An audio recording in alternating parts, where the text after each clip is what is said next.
Hello friends, welcome to the channel quick book learner. I am Sakshi और जो आज हम पढ़ेंगे वो पॉलिटी घटना चक्र में हमारा नेक्स्ट टॉपिक पढ़ेंगे जो कि रिलेटेड है संसद के कार्य संचालन और विधायी प्रक्रिया से।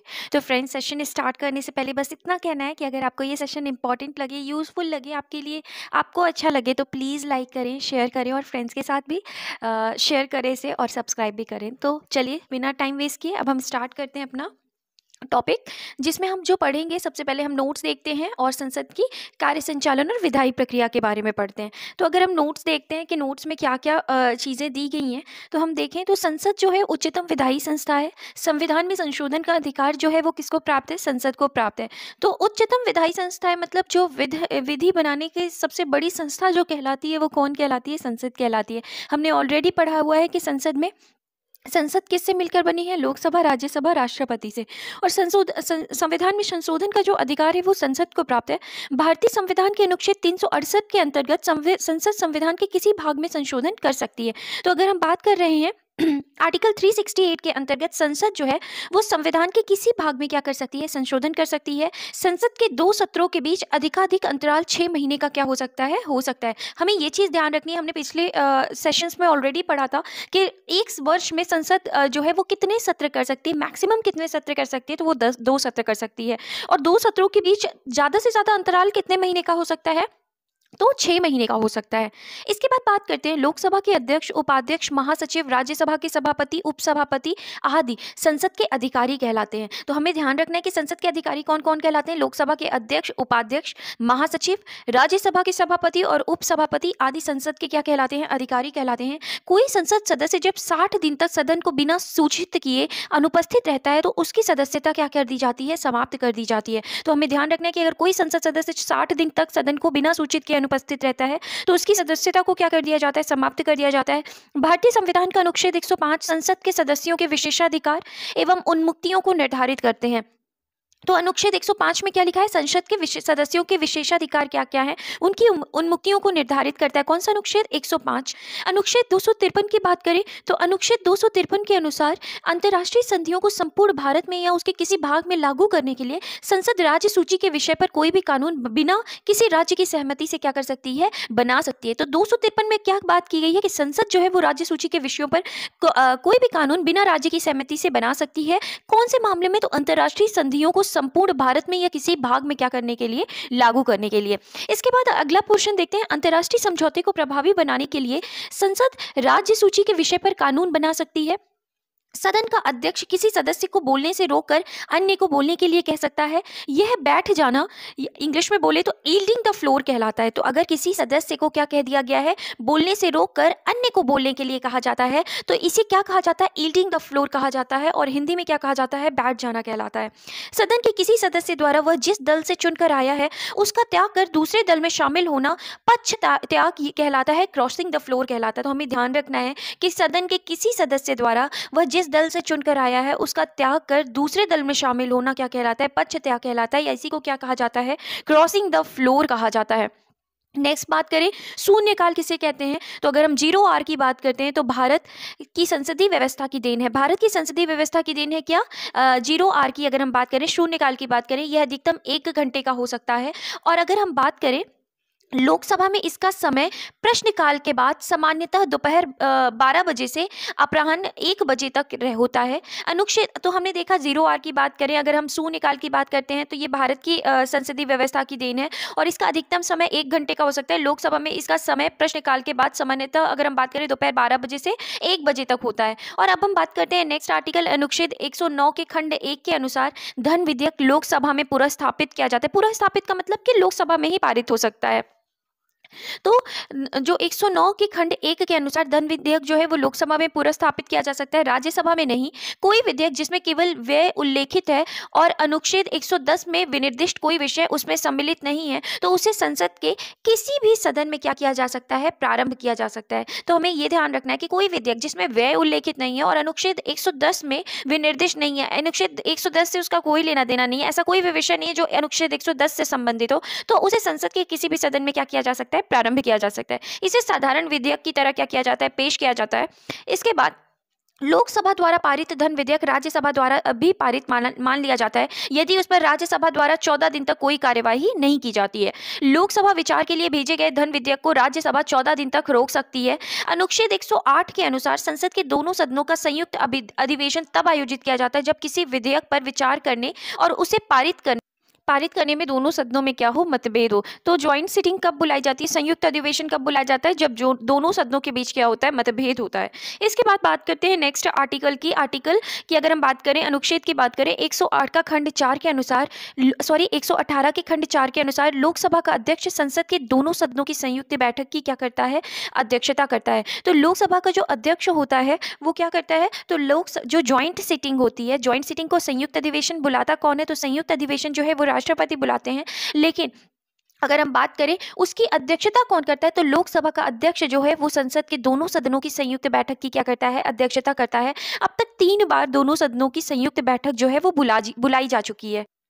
वर्ष 1961 में प्रथम संयुक्त बैठक जो बुलाई गई थी, वर्ष 1961 में प्रथम संयुक्त बैठक दहेज निरोधक विधेयक पर बुलाई गई थी। इसके बाद वर्ष 1978 में द्वितीय संयुक्त बैठक बैंक सेवा आयोग निरसन विधेयक पर लाई गई थी। और तीसरी जो संयुक्त बैठक है वो बुलाई गई थी वर्ष 2002 में तृतीय संयुक्त बैठक पोटा के लिए क्या की गई थी, बुलाई गई थी। इसके बाद कोई कानूनी विधेयक संसद के दोनों सदनों में से किसी एक सदन के पटल पर रखा जा सकता है। तो कोई भी अगर कानूनी विधेयक है, विधेयक मतलब होता है कि कोई भी बिल कहीं से भी प्रस्ताव जारी किया जा रहा है, तो प्रस्ताव जो है वो कहीं से भी संसद के दोनों सदनों में से किसी भी एक सदन के पटल पर क्या होता है, रखा जा सकता है। कोई विधेयक धन विधेयक है या नहीं, इसका जो निर्णय है ये कौन करता है, तो कोई भी विधेयक धन विधेयक है या नहीं, इसका निर्णय जो है वो लोकसभा अध्यक्ष करते हैं। भारत के लोक वित्त पर संसद के नियंत्रण के लिए संसद के समक्ष वार्षिक वित्तीय विवरण प्रस्तुत किया जाता है। वार्षिक वित्तीय विवरण किसको कहते हैं, बजट को कहते हैं। तो भारत के लोक वित्त पर संसद के नियंत्रण के लिए संसद के समक्ष वार्षिक वित्तीय विवरण प्रस्तुत किया जाता है। भारत की संचित निधि से धन निकालने के लिए विनियोग विधेयक पारित करना पड़ता है। तो भारत की संचित निधि से अगर धन निकालना है तो उसके लिए विनियोग विधेयक को क्या करना पड़ता है, जिसको हम एप्रोप्रिएशन बिल भी कहते हैं। तो भारत की संचित निधि से अगर धन निकालना है तो विनियोग विधेयक को पारित करना पड़ता है। इसके बाद हम बात करते हैं संविधान के अनुच्छेद 116 के अनुसार विनियोग विधेयक के पारित न होने की स्थिति में जब संघ सरकार को धन की आवश्यकता होती है तो लोकसभा को लेखानुदान के माध्यम से निश्चित अवधि के लिए भारतीय संचित निधि से अग्रिम निधि प्रदान करने की क्या करते हैं, शक्ति प्रदान करता है। भारतीय संसद का सचिवालय सरकार से स्वतंत्र होता है। तो हमें यह ध्यान रखना है कि जो भारतीय संसद का सचिवालय है वो सरकार से स्वतंत्र होता है। भारतीय संसद संसदीय समितियों के माध्यम से प्रशासन पर क्या करती है, नियंत्रण करती है। तो इस तरीके से हमने नोट्स पढ़ा, एक्सप्लेनेशन पढ़ा। अब हम क्वेश्चंस की ओर चलते हैं। तो अगर हम क्वेश्चन देखें तो लिखा हुआ है कि नीचे दी गई हुई सारणी पर ध्यान दें। तो भारत की संसद एक तरफ है राज्यसभा और दूसरी तरफ है क्या, लोकसभा। तो अगर हम बात करें इसमें क्वेश्चन क्या है, एक्स अंकित स्थान पर निम्न में से किसे रखना ठीक होगा। तो अगर हम बात करें कि एक्स की जगह पे जहाँ पे एक्स लिखा हुआ है वहां पे किसे रखना ठीक होगा, तो अगर हम यहाँ देखें राज्यसभा के बारे में क्या लिखा है, 250 से अनधिक सदस्य, मतलब राज्यसभा में 250 से ज़्यादा सदस्यों को नहीं लिया जा सकता। लोकसभा में 552 से ज़्यादा सदस्य को नहीं लिया जा सकता। राज्यसभा में 12 जो होते हैं वो नॉमिनेटेड सदस्य होते हैं, नाम निर्देशित सदस्य होते हैं। लोकसभा में 530 से ज़्यादा राज्यों के प्रतिनिधित्व को नहीं लिया जा सकता। और यहाँ पे लिखा हुआ है 238 से अनधिक राज्यों और संघ राज्य क्षेत्र के प्रतिनिधि को नहीं लिया जा सकता। यहाँ लिखा है 2 से अनधिक नाम निर्देशित एंग्लो इंडियन, तथा हमने पढ़ा था कि 20 से ज़्यादा केंद्र शासित प्रदेशों से प्रतिनिधि को लोकसभा में नहीं लिया जा सकता। तो इस हिसाब से अगर हम ऑप्शन देखें तो कौन सा ऑप्शन सही होगा, तो ये ऑप्शन संघ राज्य क्षेत्र के 20 से अनधिक प्रतिनिधि को नहीं लिया जा सकता। तो ये ऑप्शंस जो थे उनमें सी ऑप्शन जो है वो क्या है, सही उत्तर है। इसके बाद हम एक्सप्लेनेशन देखें। अगर क्वेश्चन में अगर हम एक्सप्लेनेशन देख रहे हैं तो प्रश्न काल में लोकसभा के 552 से अनधिक सदस्यों में से 530 से अनधिक राज्यों के प्रतिनिधि, 20 से अनधिक संघ राज्यों के प्रतिनिधि और 2 से अनधिक राष्ट्रपति द्वारा नामित आंग्ल भारतीय हो सकते थे। जिसे अभी आंग्ल भारतीय जो आंग्ल भारतीयों के लिए प्रावधान था उसे 104वां संविधान संशोधन अधिनियम 2019 द्वारा क्या कर दिया गया है, संशोधन करके हटा दिया गया है। फिर इसके बाद अगर हम बात करें लोकसभा और राज्यों की विधानसभाओं में आंग्ल भारतीय समुदाय के प्रतिनिधि को नामित करने के प्रावधान को पूर्व निर्धारित समय सीमा से आगे न बढ़ाते हुए क्या कर दिया गया, निष्प्रभावी कर दिया गया। उसी चीज को क्या किया गया, एक्सप्लेन किया गया।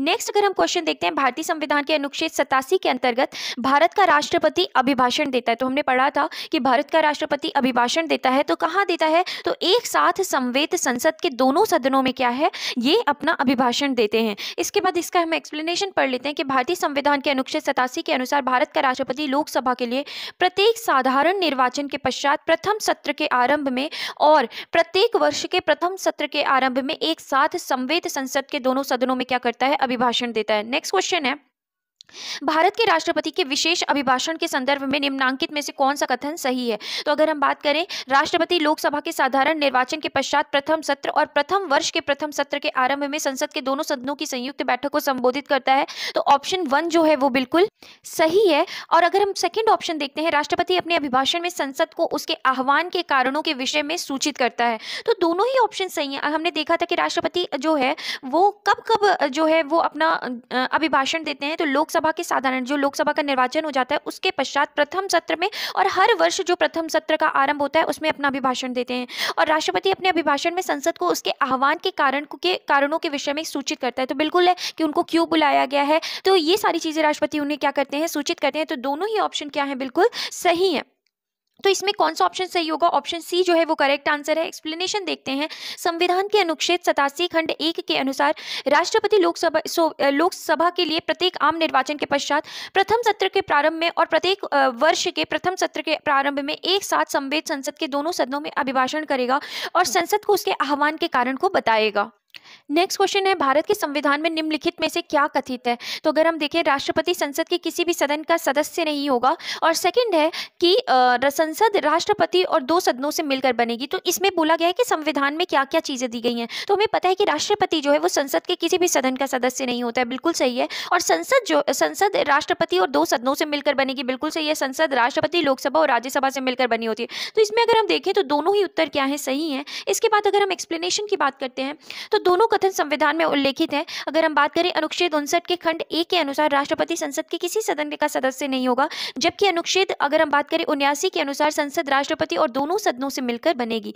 नेक्स्ट क्वेश्चन है, राष्ट्रपति जो है वो संसद का हिस्सा नहीं होता है, संसद का हिस्सा होता है, संसद का हिस्सा होता है और संसद में बैठता है, संसद में वोट दे सकता है। तो अगर हम बात करें तो संसद का क्या होता है, हिस्सा होता है, क्योंकि अगर हम बात करें तो संसद का सदस्य नहीं होता है बट संसद का हिस्सा होता है। कैसे, क्योंकि संसद जो होती है वो राष्ट्रपति, लोकसभा और राज्यसभा से मिलकर बनती है, तो ये चीज़ हमें ध्यान रखनी है। अब नेक्स्ट क्वेश्चन बात करें, भारतीय संसद जो है वो बनती है, तो भारतीय संसद किससे बनती है, तो अगर हम बात करें तो लोकसभा, राज्यसभा और राष्ट्रपति, इन तीनों से मिलकर भारतीय संसद जो है वो बनती है। भारत में संसद मिलकर निर्मित होती है, तो भारत में जो संसद है वो मिलकर निर्मित होती है, लोकसभा, राष्ट्रपति और राज्यसभा। तो इस तरीके से फर्स्ट, सेकंड, थर्ड जो है वो क्या है, करेक्ट आंसर है। नेक्स्ट क्वेश्चन अगर हम बात करें, नेक्स्ट क्वेश्चन देखिए, भारतीय संसद में निम्नलिखित में से कौन शामिल होता है। रिपीटेड क्वेश्चन है, तो हमें पता है लोकसभा, राज्यसभा और राष्ट्रपति। तो अगर हम देखें इसमें तो डी ऑप्शन सही होगा, राष्ट्रपति और दोनों सदन। इसके बाद नेक्स्ट क्वेश्चन देखते हैं, निम्नांकित पर विचार कीजिए और भारतीय संसद के सही गठन को चिन्हित कीजिए। तो अगर हम इसमें सही कथन देखें तो राष्ट्रपति plus Rajya Sabha plus Lok Sabha.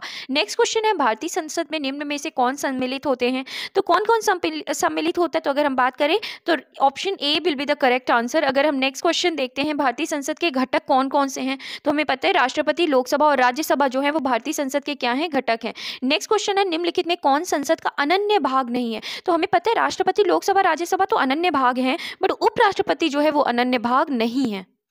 Next question है, एक वर्ष में कम से कम कितनी बार संसद की बैठक होना आवश्यक है। तो एक वर्ष में अगर हम बात करें, क्योंकि 6-6 महीने के मैक्सिमम अंतराल कितना हो सकता है, 6-6 महीने का मैक्सिमम अंतराल हो सकता है, तो एक वर्ष में कम से कम कितनी बार संसद की बैठक होनी आवश्यक है, तो 2 बार। इसका एक्सप्लेनेशन देख लेते हैं कि संविधान का अगर हम अनुच्छेद 85 का खंड 1 के अनुसार देखें तो संसद के प्रत्येक सदन के एक सत्र की अंतिम बैठक और आगामी सत्र की प्रथम बैठक के बीच 6 माह से अधिक का अंतर नहीं होगा। इस प्रकार एक वर्ष में कम से कम 2 बार संसद के प्रत्येक सदन की बैठक होना क्या है, अनिवार्य है। नेक्स्ट क्वेश्चन देखते हैं, संसद के 2 सत्रों के बीच अधिकाधिक अंतराल होना चाहिए। तो संसद के 2 सत्रों के बीच जो अधिकाधिक अंतराल है वो कितना होना चाहिए, तो ज्यादा से ज्यादा जो अंतराल है वो 6 महीने का होना चाहिए। हमने ऑलरेडी पढ़ा हुआ है एक्सप्लेनेशन में ऊपर। नेक्स्ट क्वेश्चन है, संसद के अधिकारियों में सम्मिलित होते हैं। अभी हमने पढ़ा था कि नोट्स में कि संसद के अधिकारियों में कौन कौन सम्मिलित होते हैं, तो लोकसभा के अध्यक्ष, लोकसभा के उपाध्यक्ष, लोकसभा महासचिव, और फिर अगर हम बात करते हैं तो राज्यसभा के सभापति और उपसभापति, ये क्या होते हैं, संसद के अधिकारियों में आते हैं। तो जो राज्यसभा के सभापति होते हैं वो ये राज्यसभा के क्या होते हैं, अध्यक्ष होते हैं। तो ये फोर्थ ऑप्शन भी बिल्कुल सही है। तो अगर हम यहाँ पे देखें कौन सा उत्तर सही है, तो सभी चारों जो हैं वो क्या हैं, सही हैं। अगर हम यहाँ पे एक्सप्लेनेशन देखते हैं तो संविधान के अनुसार संसद के अधिकारियों में सम्मिलित हैं राज्यसभा का सभापति, उपसभापति, कौन से अनुच्छेद में, तो अनुच्छेद 89 में कहा गया है। इसके बाद लोकसभा का अध्यक्ष एवं उपाध्यक्ष अनुच्छेद 93 में, और संसद का सचिवालय जो है अनुच्छेद 98 में। इस प्रकार अभिष्ट उत्तर जो है वो विकल्प डी होगा। नेक्स्ट क्वेश्चन अगर हम देखें तो संसद विधानसभा के किसी सदस्य की सदस्यता तब समाप्त समझी जाती है जब वह बिना सदन को सूचित किए अनुपस्थित रहता है। तो कितने दिन अगर वो अनुपस्थित रहता है तो संसद के जो सदस्य की सदस्यता को समाप्त समझा जाता है। तो अगर वो 60 दिन अनुपस्थित रहता है और बिना सूचित किए तो उसकी सदस्यता को क्या समझा जाता है, समाप्त समझा जाता है। नेक्स्ट अगर एक्सप्लेनेशन देखें तो संविधान के अनुच्छेद 101 के खंड 4 के अनुसार संसद एवं अगर बात करें अनुच्छेद 190 के खंड 4 के अनुसार राज्य विधानमंडल के किसी सदस्य की सदस्यता तब समाप्त समझी जाती है जब वह 60 दिन की अवधि तक सदन की अनुज्ञा के बिना उसके सभी अधिवेशनों से अनुपस्थित रहता है। परंतु 60 दिन की उक्त अवधि की गणना करने में किसी ऐसी अवधि को हिसाब में नहीं रख लिया जाएगा जिसके दौरान सदन सत्रावसित या निरंतर 4 से अधिक दिनों के लिए क्या रहते हैं, स्थगित रहता है। नेक्स्ट क्वेश्चन देखते हैं, एक एमपी की सीट को रिक्त घोषित किया जाता है यदि वह सदन में लगातार कितने दिन की अवधि के लिए अनुपस्थित रहता है। तो अगर हम बात करें एक सांसद की जो सीट को रिक्त घोषित कर दिया जाएगा, अगर वो कितने लिए, तो हमने पढ़ा था 60 दिन। 60 दिन मतलब 2 माह तक अगर वो क्या रहता है, अगर संसद को बिना सूचित किए अगर वो लगातार 60 दिन तक नहीं उपस्थित होता है तो उसकी सीट को क्या माना जाता है, रिक्त माना जाता है। नेक्स्ट क्वेश्चन है, बिना अनुमति के कितने दिन संसद में से अनुपस्थित रहने पर किसी संसद को अयोग्य घोषित किया जाता है। हमने ऑलरेडी पढ़ा है 60 दिन। इसके बाद अगला प्रश्न देखते हैं, सर्वप्रथम एक सांसद विधायक को इस आधार पर सदस्यता से अयोग्य घोषित किया गया है कि वह सदन की अनुमति के बिना उसकी 60 लगातार बैठकों में अनुपस्थित रहे। तो अगर हम बात करें यहाँ पे ऑप्शन, तो राज्यसभा, लोकसभा, पंजाब विधानसभा, राजस्थान विधानसभा। तो इसका करेक्ट आंसर होगा राज्यसभा का। एक्सप्लेनेशन देखें तो सर्वप्रथम दिसंबर 2000 में पंजाब से निर्दलीय राज्यसभा सांसद बरजिंदर सिंह हमदर्द को इस आधार पर सदस्यता से अयोग्य घोषित किया गया था कि वह सदन की अनुमति के बिना उसकी लगातार 60 बैठकों में क्या रहे थे, अनुपस्थित रहे थे। तो अगर हम बात करें कि सबसे पहले कौन से सांसद या विधायक को कौन से सदन से थे वो जिन्हें इस आधार पर रिक्त किया गया था उनका स्थान, तो वो राज्यसभा से थे। इसके बाद अगला प्रश्न देखते हैं, किस मंत्री के विरुद्ध विशेषाधिकार प्रस्ताव उठाया जा सकता है जब वह, तो कौन से किस मंत्री के विरुद्ध, तो अगर हम बात करें विशेषाधिकार प्रस्ताव उठाया जा सकता है तो सरकार में विश्वास को देता है, लंबे समय तक स्वयं को अनुपस्थित रखता है, किसी मामले के तथ्यों को रोकता है या तथ्यों का बिगड़ा हुआ वर्णन देता है, और चौथा है मंत्रिमंडल के सामूहिक उत्तरदायित्व से बचता है। तो अगर हम इस प्रश्न का सही उत्तर की बात करें तो सही उत्तर होगा किसी मामले के तथ्यों को रोकता है या तथ्यों का बिगड़ा हुआ वर्णन देता है, तो किसी मंत्री के विरुद्ध विशेषाधिकार प्रस्ताव क्या किया जा सकता है, उठाया जा सकता है। एक्सप्लेनेशन देखें, संसदीय नियमों एवं प्रक्रियाओं के तहत किसी मंत्री के विरुद्ध विशेषाधिकार प्रस्ताव उठाया जा सकता है यदि वह किसी मामले के तथ्यों को रोकता है अथवा तथ्यों का बिगड़ा हुआ क्या करता है, वर्णन देता है। अगला प्रश्न देखते हैं, निम्नलिखित कथनों पर विचार कीजिए। संसद निरहरता निवारण अधिनियम 1959 कई पदों को लाभ का पद के आधार पर निरहरता से छूट देता है। सेकंड ऑप्शन है, उपयुक्त अधिनियम 5 बार संशोधित किया गया था, और तीसरा है, शब्द लाभ का पद भारत के संविधान में भली भांति परिभाषित किया गया है। तो अगर हम इसमें ऑप्शन देखें तो संसद निरहरता निवारण अधिनियम 1959 कई पदों को लाभ का पद के आधार पर निरहरता से क्या करता है, एलिजिबिलिटी से क्या कर देता है, हटा देता है, छूट देता है। तो ये बिल्कुल सही है कि क्योंकि बहुत सारे पदों में लिखा हुआ है कि वो लाभ का पद धारण ना करता हो, तो इस तरीके से निरहरता से क्या करता है, छूट देता है संसद निरहरता निवारण अधिनियम 1959 के द्वारा। सेकेंड ऑप्शन है, उपयुक्त अधिनियम 5 बार संशोधित किया गया था, तो ये सेकेंड ऑप्शन भी सही है। और तीसरा है, शब्द लाभ का पद भारत के संविधान में भली भांति परिभाषित किया गया, कहीं पर भी नहीं दिया गया कि लाभ का पद संबंधित किससे है। तो इस तरीके से थर्ड ऑप्शन जो है वो क्या है, गलत है। तो अगर हम बात करें तो इसका सही उत्तर क्या होगा, तो सही उत्तर होगा ऑप्शन ए, केवल 1 और 2। एक्सप्लेनेशन देखते हैं, संसद निरहरता निवारण अधिनियम 1959 के तहत अनेक पदों को लाभ के पद के आधार पर संसद की सदस्यता के लिए निरहरता से छूट प्रदान की गई है। इस अधिनियम में अब तक कुल 5 बार वर्ष 1993, 1999, 2000, 2006 और 2013 में संशोधन कर विभिन्न अन्य पदों को इस अधिनियम में शामिल करते हुए लाभ के पद के आधार पर निरहरता के दायरे से क्या किया गया है, बाहर रख किया गया है। भारत के संविधान में लाभ का पद शब्द को परिभाषित नहीं किया गया है, हालांकि इस शब्द का उल्लेख विभिन्न अनुच्छेदों में हुआ है। इस प्रकार प्रश्नगत कथनों में केवल कथन 1 और 2 ही क्या है, सही है। नेक्स्ट क्वेश्चन बात करें, लाभ के पद का निर्णय कौन करता है। तो अगर हम देखें तो लाभ के पद का जो निर्णय है वो राष्ट्रपति एवं राज्यपाल और संघीय संसद करती है लाभ के पद का निर्णय। अगर इस क्वेश्चन का हम एक्सप्लेनेशन देखें तो विश्लेषण में दिया गया है कि कोई पद संसद अथवा विधानमंडल में सदस्यता की निर्भरता हेतु लाभ का पद है अथवा नहीं, इसका निर्णय अनुच्छेद 102 के खंड 1 के उपखंड का के अंतर्गत केंद्र में संसद तथा अनुच्छेद 191 खंड 1 उपखंड का के अंतर्गत राज्यों में राज्य विधानमंडल करेंगे। विश्लेषण 2 है कि कोई व्यक्ति जो संसद अथवा विधानमंडल की सदस्यता से लाभ के पद के आधार पर निरहर घोषित किया गया है वह अपने लाभ के पद के कारण निरहर अथवा है या नहीं, इसका निर्णय केंद्र में अनुच्छेद 103 खंड 1 एवं 2 के अनुसार निर्वाचन आयोग की सलाह पर राष्ट्रपति करेगा और राज्यों में अनुच्छेद 192 के खंड 1 एवं 2 के अनुसार निर्वाचन आयोग की सलाह पर राज्यपाल करेगा। अतः विश्लेषण 1 के अनुसार सही उत्तर विकल्प बी होगा तथा विश्लेषण 2 के अनुसार सही विकल्प ए माना जा सकता है। तो हमने देखा था कि दोनों ही राज्यपाल, राष्ट्रपति और संसद, ये दोनों ही ऑप्शन क्या है, बिल्कुल सही है। इसके बाद अगला प्रश्न देखते हैं, निम्नलिखित में से कौन सा प्रावधान भारतीय संविधान के अंतर्गत संसद के सदस्यों के विशेषाधिकार तथा उन्मुक्तियों को निर्धारित करते हैं। तो हमने पढ़ा था कि संसद के विशेषाधिकार तथा उन्मुक्तियों का निर्धारण जो है वो अनुच्छेद 105 में दिया गया है। अगर हम एक्सप्लेनेशन देखें तो भारतीय संविधान का अनुच्छेद 105 संसद के सदनों की तथा उनके सदस्यों और समितियों की शक्तियों, विशेषाधिकार और उन्मुक्तियों को क्या करते हैं, निर्धारित करते हैं। नेक्स्ट क्वेश्चन है, निम्नलिखित में से कौन संसद सदस्यों का सामूहिक विशेषाधिकार नहीं है। तो सामूहिक विशेषाधिकार अगर हम बात करें, ऑप्शन देखते हैं। सबसे पहले चर्चा एवं प्रक्रिया की स्वतंत्रता, संसद के आंतरिक विषयों के संचालन का अधिकार, साक्षी के रूप में उपस्थित से स्वतंत्रता, अपरिचितों को सदन से बाहर रखने का विशेषाधिकार। तो अगर हम बात करें सामूहिक विशेषाधिकार नहीं है तो साक्षी के रूप में उपस्थित से स्वतंत्रता जो है ये सामूहिक विशेषाधिकार नहीं है। नेक्स्ट क्वेश्चन देखें, लेकिन उसके पहले एक्सप्लेनेशन देखते हैं कि संसदीय विशेषाधिकार संसद के दोनों सदनों, उसकी समितियों तथा सदस्यों को प्राप्त विशिष्ट अधिकार, उन्मुक्तियां व छूट होते हैं। इन विशेषाधिकार को दो वर्गों में बांटा जा सकता है। पहले वे जो संसद के प्रत्येक सदन द्वारा सामूहिक रूप में प्रयोग किए जाते हैं। दूसरा वे जो व्यक्तिगत रूप से संसद सदस्यों द्वारा उपभोग्य होते हैं। संसद के प्रत्येक सदन द्वारा सामूहिक रूप से किए जाने वाले विशेषाधिकार क्या है, निम्न है। तो अपनी बहस और कार्यवाही के प्रकाशन को रोकने का विशेषाधिकार, सदन से अपरिचितों को बाहर रखने तथा विशिष्ट विषयों पर चर्चा हेतु गुप्त बैठक करने का विशेषाधिकार, अपनी स्वयं की प्रक्रिया व आंतरिक विषय व्यवसाय के संचालन तथा उन्हें विनियमित करने का विशेषाधिकार, और चौथा सदन के सदस्य तथा साथ ही बाहरी व्यक्तियों को भी भर्त्सना, चेतावनी या निलंबन या निश्चित अवधि हेतु कारावास से सदन की अवमानना हेतु दंडित करने का विशेषाधिकार, किसी सदस्य की गिरफ्तारी, निरोध, सजा, कारावास या रिहाई की तत्काल सूचना प्राप्त करने का विशेषाधिकार। छठा है संसदीय समितियों द्वारा जांच के प्रयोजन के लिए प्रासंगिक व्यक्तियों, पत्रों व अभिलेखों को बुलाने मंगाने का विशेषाधिकार। और सातवां है संसद की कार्यवाही की जांच करने हेतु अदालतों पर रोक लगाने का विशेषाधिकार।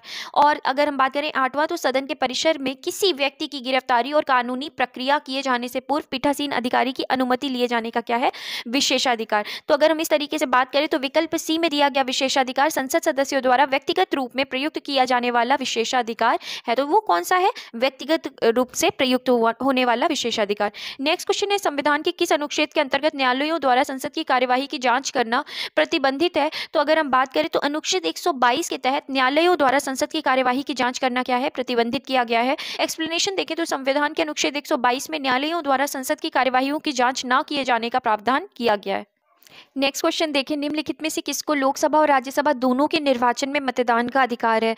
तो लोकसभा और राज्यसभा दोनों के निर्वाचनों में मतदान का अधिकार किसे है, तो राज्य विधानमंडल की निम्न सदन के निर्वाचित सदस्यों को लोकसभा और राज्यसभा दोनों के निर्वाचनों में मतदान का अधिकार है। एक्सप्लेनेशन देखते हैं, राज्य विधानमंडल के निम्न सदन विधानसभा के निर्वाचित सदस्यों को लोकसभा और राज्यसभा की दोनों के निर्वाचनों में क्या है, मतदान का अधिकार है। इसके बाद अगला प्रश्न देखते हैं, निम्नलिखित में से कौन सा कथन सही है। तो राज्यसभा के सभी सदस्यों का निर्वाचन राज्यों की विधानसभाएं करती हैं। इसके बाद सेकंड ऑप्शन है, उपराष्ट्रपति राज्यसभा का पदेन सभापति होता है, अतः राज्यसभा का कोई सदस्य ही उपराष्ट्रपति पद के लिए चुनाव लड़ सकता है। हमें पता है सेकंड ऑप्शन तो बिल्कुल ही गलत है। इसके बाद बात करते हैं थर्ड ऑप्शन की। लोकसभा और राज्यसभा में एक बात में अंतर है कि लोकसभा का निर्वाचन तो कोई प्रत्याशी भारत के किसी भी राज्य से लड़ सकता है, पर राज्यसभा का प्रत्याशी समानता वहीं का होना चाहिए जहां से वह प्रत्याशी बन सकता है।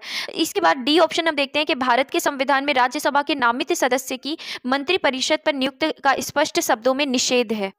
और अगर हम पहले ऑप्शन की बात करें, राज्यसभा के सभी सदस्यों का निर्वाचन राज्यों की विधानसभाएं करती हैं, तो गलत है। हमने पढ़ा था कि राज्यसभा में 12 सदस्य नॉमिनेट होते हैं, जिनको कौन नाम निर्देशित करता है, तो राष्ट्रपति नाम निर्देशित करते हैं। तो इस हिसाब से पहला ऑप्शन भी क्या हो गया, गलत हो गया। डी ऑप्शन की बात करते हैं, भारत के संविधान में राज्यसभा में नामित सदस्य की मंत्रिपरिषद पर नियुक्ति का स्पष्ट शब्दों में निषेध है। तो ये जो डी ऑप्शन है ये भी क्या है, गलत है। बात करते हैं सी ऑप्शन की। जब ये क्वेश्चन पूछा गया था, ये क्वेश्चन वर्ष 1994 में पूछा गया था, तब ये प्रावधान था कि लोकसभा और राज्यसभा राज्यसभा में एक बात में अंतर है कि लोकसभा का निर्वाचन तो कोई प्रत्याशी भारत के किसी भी राज्य से लड़ सकता है, पर राज्यसभा का प्रत्याशी सामान्यतः वहीं का होना चाहिए जहां से वो प्रत्याशी बन रहा है। लेकिन ये 2003 से हमने पढ़ा था कि ये प्रावधान हटा दिया गया है और राज्यसभा के लिए भी जो सामान्यतः लोकसभा जैसी ही प्रावधान को लाया गया है। तो सी ऑप्शन भी इस तरीके से अगर देखा जाए तो आज के हिसाब से ये क्या है, गलत है। तो अगर हम देखें तो इसमें कोई भी उत्तर सही नहीं होगा। एक्सप्लेनेशन देख लेते हैं। तत्कालीन प्रावधानों के अनुसार, मतलब जब प्रश्न पूछा गया था, तो अगर हम देखें तो कुछ अपवाद थे, जैसे असम के स्वायत्तशासी जिले और लक्षद्वीप के अनुसूचित जनजाति क्षेत्र और सिक्किम के अतिरिक्त, अगर इनको हम असम को छोड़ दें, लक्षद्वीप के अनुसूचित जनजाति क्षेत्र को छोड़ दें और सिक्किम के, इनको अगर छोड़ दें तो लोकसभा का निर्वाचन कोई प्रत्याशी भारत के किसी भी राज्य से लड़ सकता था, पर राज्यसभा का प्रत्याशी सामान्यतः वहीं का होना चाहिए था जहां से वह प्रत्याशी बन रहा है। परंतु अगर हम बात करें वर्ष 2003 के लोक प्रतिनिधित्व अधिनियम 1951 में किए गए संशोधन के तहत अब कोई भी व्यक्ति राज्यसभा के लिए कहीं से भी चुनाव लड़ सकता है यदि वह किसी भी संसदीय क्षेत्र का पंजीकृत क्या है, मतदाता हो। इसके बाद अगला प्रश्न देखते हैं, निम्नलिखित कथनों में से कौन सही है। तो पहला ऑप्शन अगर हम देखें तो केवल राज्यसभा में ही, ना कि लोकसभा में मनोनीत सदस्य हो सकते हैं। तो केवल राज्यसभा में ही, ना कि लोकसभा में मनोनीत सदस्य। सेकंड ऑप्शन देखते हैं, राज्यसभा में आंग्ल भारतीय समुदाय के 2 सदस्यों को मनोनीत करने का संविधान का प्रावधान है। तीसरा, किसी मनोनीत सदस्य के मंत्री पद के लिए नियुक्ति पर संवैधानिक वर्जना नहीं है। और इसके बाद मनोनीत सदस्य राष्ट्रपति और उपराष्ट्रपति के चुनाव में मत दे सकता है। तो अगर हम देखें इसमें ऑप्शन ए देखते हैं तो केवल राज्यसभा में ही हमने देखा है कि राज्यसभा में कितने मनोनीत सदस्य होते हैं, 12 मनोनीत सदस्य होते हैं। लेकिन लोकसभा में जो 2 एंग्लो इंडियंस, जो आंग्ल भारतीय लोगों को मनोनीत किया जाता था, उसका प्रावधान तो हटा दिया गया है। तो अगर हम बात करें तो ऑप्शन ए, कोई राज्यसभा में ही, ना कि लोकसभा में मनोनीत सदस्य हो सकते हैं, तो बिल्कुल सही है। इसके बाद अगर हम बात करते हैं, मनोनीत सदस्य राष्ट्रपति तथा उपराष्ट्रपति के चुनाव में मतदान दे सकता है। तो अगर हम डी ऑप्शन की बात करें तो ये क्या है, बिल्कुल गलत है। हमने पढ़ा था कि जो मनोनीत सदस्य हैं वो राष्ट्रपति के चुनाव में जो है वो क्या कर सकते, पार्टिसिपेट नहीं करते। तो मनोनीत सदस्य राष्ट्रपति और उपराष्ट्रपति, ये डी ऑप्शन अपने आप में गलत हो गया। इसके बाद बात करें सी ऑप्शन, किसी मनोनीत सदस्य के मंत्री पद के लिए नियुक्ति पर संवैधानिक वर्जना नहीं है। तो किसी मनोनीत सदस्य के मंत्री पद के लिए नियुक्ति पर संवैधानिक, बिल्कुल सही है कि कोई भी वर्जना नहीं है, कोई भी मनाही नहीं है। तो सी ऑप्शन भी सही है। नेक्स्ट बी ऑप्शन, राज्यसभा में आंग्ल भारतीय समुदाय के 2 सदस्यों को मनोनीत करने का संविधान में प्रावधान है, गलत है। लोकसभा में यह प्रावधान था जो कि अभी क्या कर दिया गया, हटा दिया गया है। तो इसमें ए और सी दोनों ही क्या है, सही उत्तर है। इसके बाद हम अगर इसका एक्सप्लेनेशन देखते हैं तो संसद के दोनों सदनों में मनोनीत सदस्य होते थे। राज्यसभा में 12 एवं लोकसभा में 2 सदस्य मनोनीत होते थे। 104वें संविधान संशोधन अधिनियम 2019 द्वारा अनुच्छेद 334 में किए गए संशोधन के तहत लोकसभा एवं राज्य विधानसभाओं में आंग्ल भारतीय सदस्यों के प्रतिनिधित्व हेतु मनोनयन की व्यवस्था को आगे न बढ़ाते हुए निष्प्रभावी कर दिया गया है। संविधान मनोनीत सदस्यों को मंत्री बनाने से मना नहीं करता है। तो अगर मनोनीत सदस्य को मंत्री बनाना है तो संविधान मना नहीं करता है। इसके बाद अनुच्छेद 75 के खंड 5 में उपबंधित है कि कोई मंत्री जो निरंतर 6 माह की किसी अवधि तक संसद के किसी सदन का सदस्य नहीं है, उस अवधि की समाप्ति पर मंत्री नहीं रहेगा। अर्थात किसी व्यक्ति को मंत्री बनाया जा सकता है परंतु उसे 6 माह के भीतर संसद के किसी सदन का सदस्य बनना आवश्यक है और यदि वह संसद सदस्य नहीं बन पाता तो वह मंत्री नहीं रहेगा। साथ ही यह भी एक तथ्य है कि मनोनीत सदस्य राष्ट्रपति के चुनाव में मत नहीं दे सकते, जबकि उपराष्ट्रपति के चुनाव में वो मत देते हैं। इस प्रकार वर्तमान में प्रश्नगत कथनों में से विकल्प ए और सी जो है वो क्या है, सही है। नेक्स्ट क्वेश्चन की बात करते हैं, संसद राज्य सूची के विषय के संबंध में कानून बना सकती है। तो संसद जो है वो बना सकती है यदि राज्यसभा ऐसा संकल्प क्या कर दे, पारित कर दे। हमने पढ़ा। एक्सप्लेनेशन देखते हैं कि संविधान के अनुच्छेद 249 के तहत यदि राज्यसभा उपस्थित और मत देने वाले सदस्यों के 2/3 बहुमत से ऐसा प्रस्ताव पारित कर दे कि राष्ट्रीय हित में राज्य सूची के किसी विषय पर संसद द्वारा कानून बनाना आवश्यक है, तो संसद उस विषय पर कानून बना सकती है। इसके अतिरिक्त अनुच्छेद 250 के तहत राष्ट्रीय आपात की स्थिति में अनुच्छेद 252 के तहत 2 या अधिक राज्यों के अनुरोध पर उन राज्यों के लिए और अनुच्छेद 253 के तहत अंतर्राष्ट्रीय समझौते के अनुपालन के क्रम में राष्ट्रीय आपात की उद्घोषणा के प्रवर्तन होने की स्थिति में, और अगर हम बात करें अनुच्छेद 353 के तहत तथा अनुच्छेद 256 के अधीन राज्य में राष्ट्रपति शासन लागू होने की अवस्था में, और अनुच्छेद 257 के तहत विधायी शक्तियों के प्रयोग में संसद द्वारा राज्य सूची के विषय पर क्या किया जा सकता है, कानून बनाया जा सकता है। तो अगर हम बात कर रहे हैं तो कौन कौन से आर्टिकल के तहत अनुच्छेद 249 के तहत बनाया जा सकता है, यदि राज्यसभा क्या कर दे, संकल्प पारित कर दे। फिर उसके बाद 250 के तहत राष्ट्रीय, अगर हम बात कर रहे हैं और अगर हम यहाँ पे बात कर रहे हैं 252 के तहत 2 या अधिक राज्यों के अनुरोध पर, अगर अनुच्छेद 253 की बात करें तो अंतर्राष्ट्रीय समझौते के अनुपालन पर, और अगर राष्ट्रीय आपातकाल की घोषणा पर, और अगर बात करें तो 356 के अधीन अगर राज्य में क्या लग गया है, राष्ट्रपति शासन लागू हो गया। और 357 के तहत अगर हम देखें तो विधायी शक्तियों के प्रयोग में संसद द्वारा राज्य सूची के विषयों पर क्या किया जा सकता है, कानून बनाया जा सकता है। नेक्स्ट क्वेश्चन देखते हैं, संघीय संसद राज्य सूची के विषय पर भी कानून बना सकती है। तो कब कब बना सकती है हम देखते हैं, अंतर्राष्ट्रीय समझौते को प्रभावी करने के लिए, संबंधित राज्यों की सहमति से, राज्य में राष्ट्रपति शासन लागू रहने की अवस्था में, राष्ट्रीय हित में जब राज्यसभा 2/3 बहुमत से इस हेतु क्या कर दे, प्रस्ताव पारित कर दे। तो अगर हम इसमें बात करें तो ये चारों ही ऑप्शन क्या है, सही उत्तर है। अगर हम यहाँ अगर एक्सप्लेनेशन में देखते हैं तो सभी चारों क्या है, सही उत्तर है। तो हमने एक्सप्लेनेशन ऑलरेडी देख लिया है। भारतीय संविधान के किस अनुच्छेद के अंतर्गत अंतर्राष्ट्रीय समझौते को प्रभावी बनाने हेतु संसद जो है वो राज्य सूची के विषय पर कानून बना सकती है। तो अगर हम बात करें तो कौन सा अनुच्छेद है, अनुच्छेद 253 है, अभी हमने पढ़ा है। इसके बाद हम नेक्स्ट क्वेश्चन देखते हैं, भारतीय संसद राज्य सूची के विषयों पर विधायन नहीं कर सकती जब तक, तो कब तक वो अगर हम बात करें तो राज्य सूची के विषयों पर विधायन नहीं कर सकती है, तो भारत का राष्ट्रपति उसे ऐसा करने को राज्यसभा प्रस्ताव पारित करे कि ऐसा करना राष्ट्र हित में आवश्यक है। तो कब तक वो ऐसा नहीं कर सकती, तो ये जब तक राज्यसभा जो है प्रस्ताव ना पारित कर दे तब तक वो राज्य सूची के विषयों पर विधायन नहीं कर सकती है।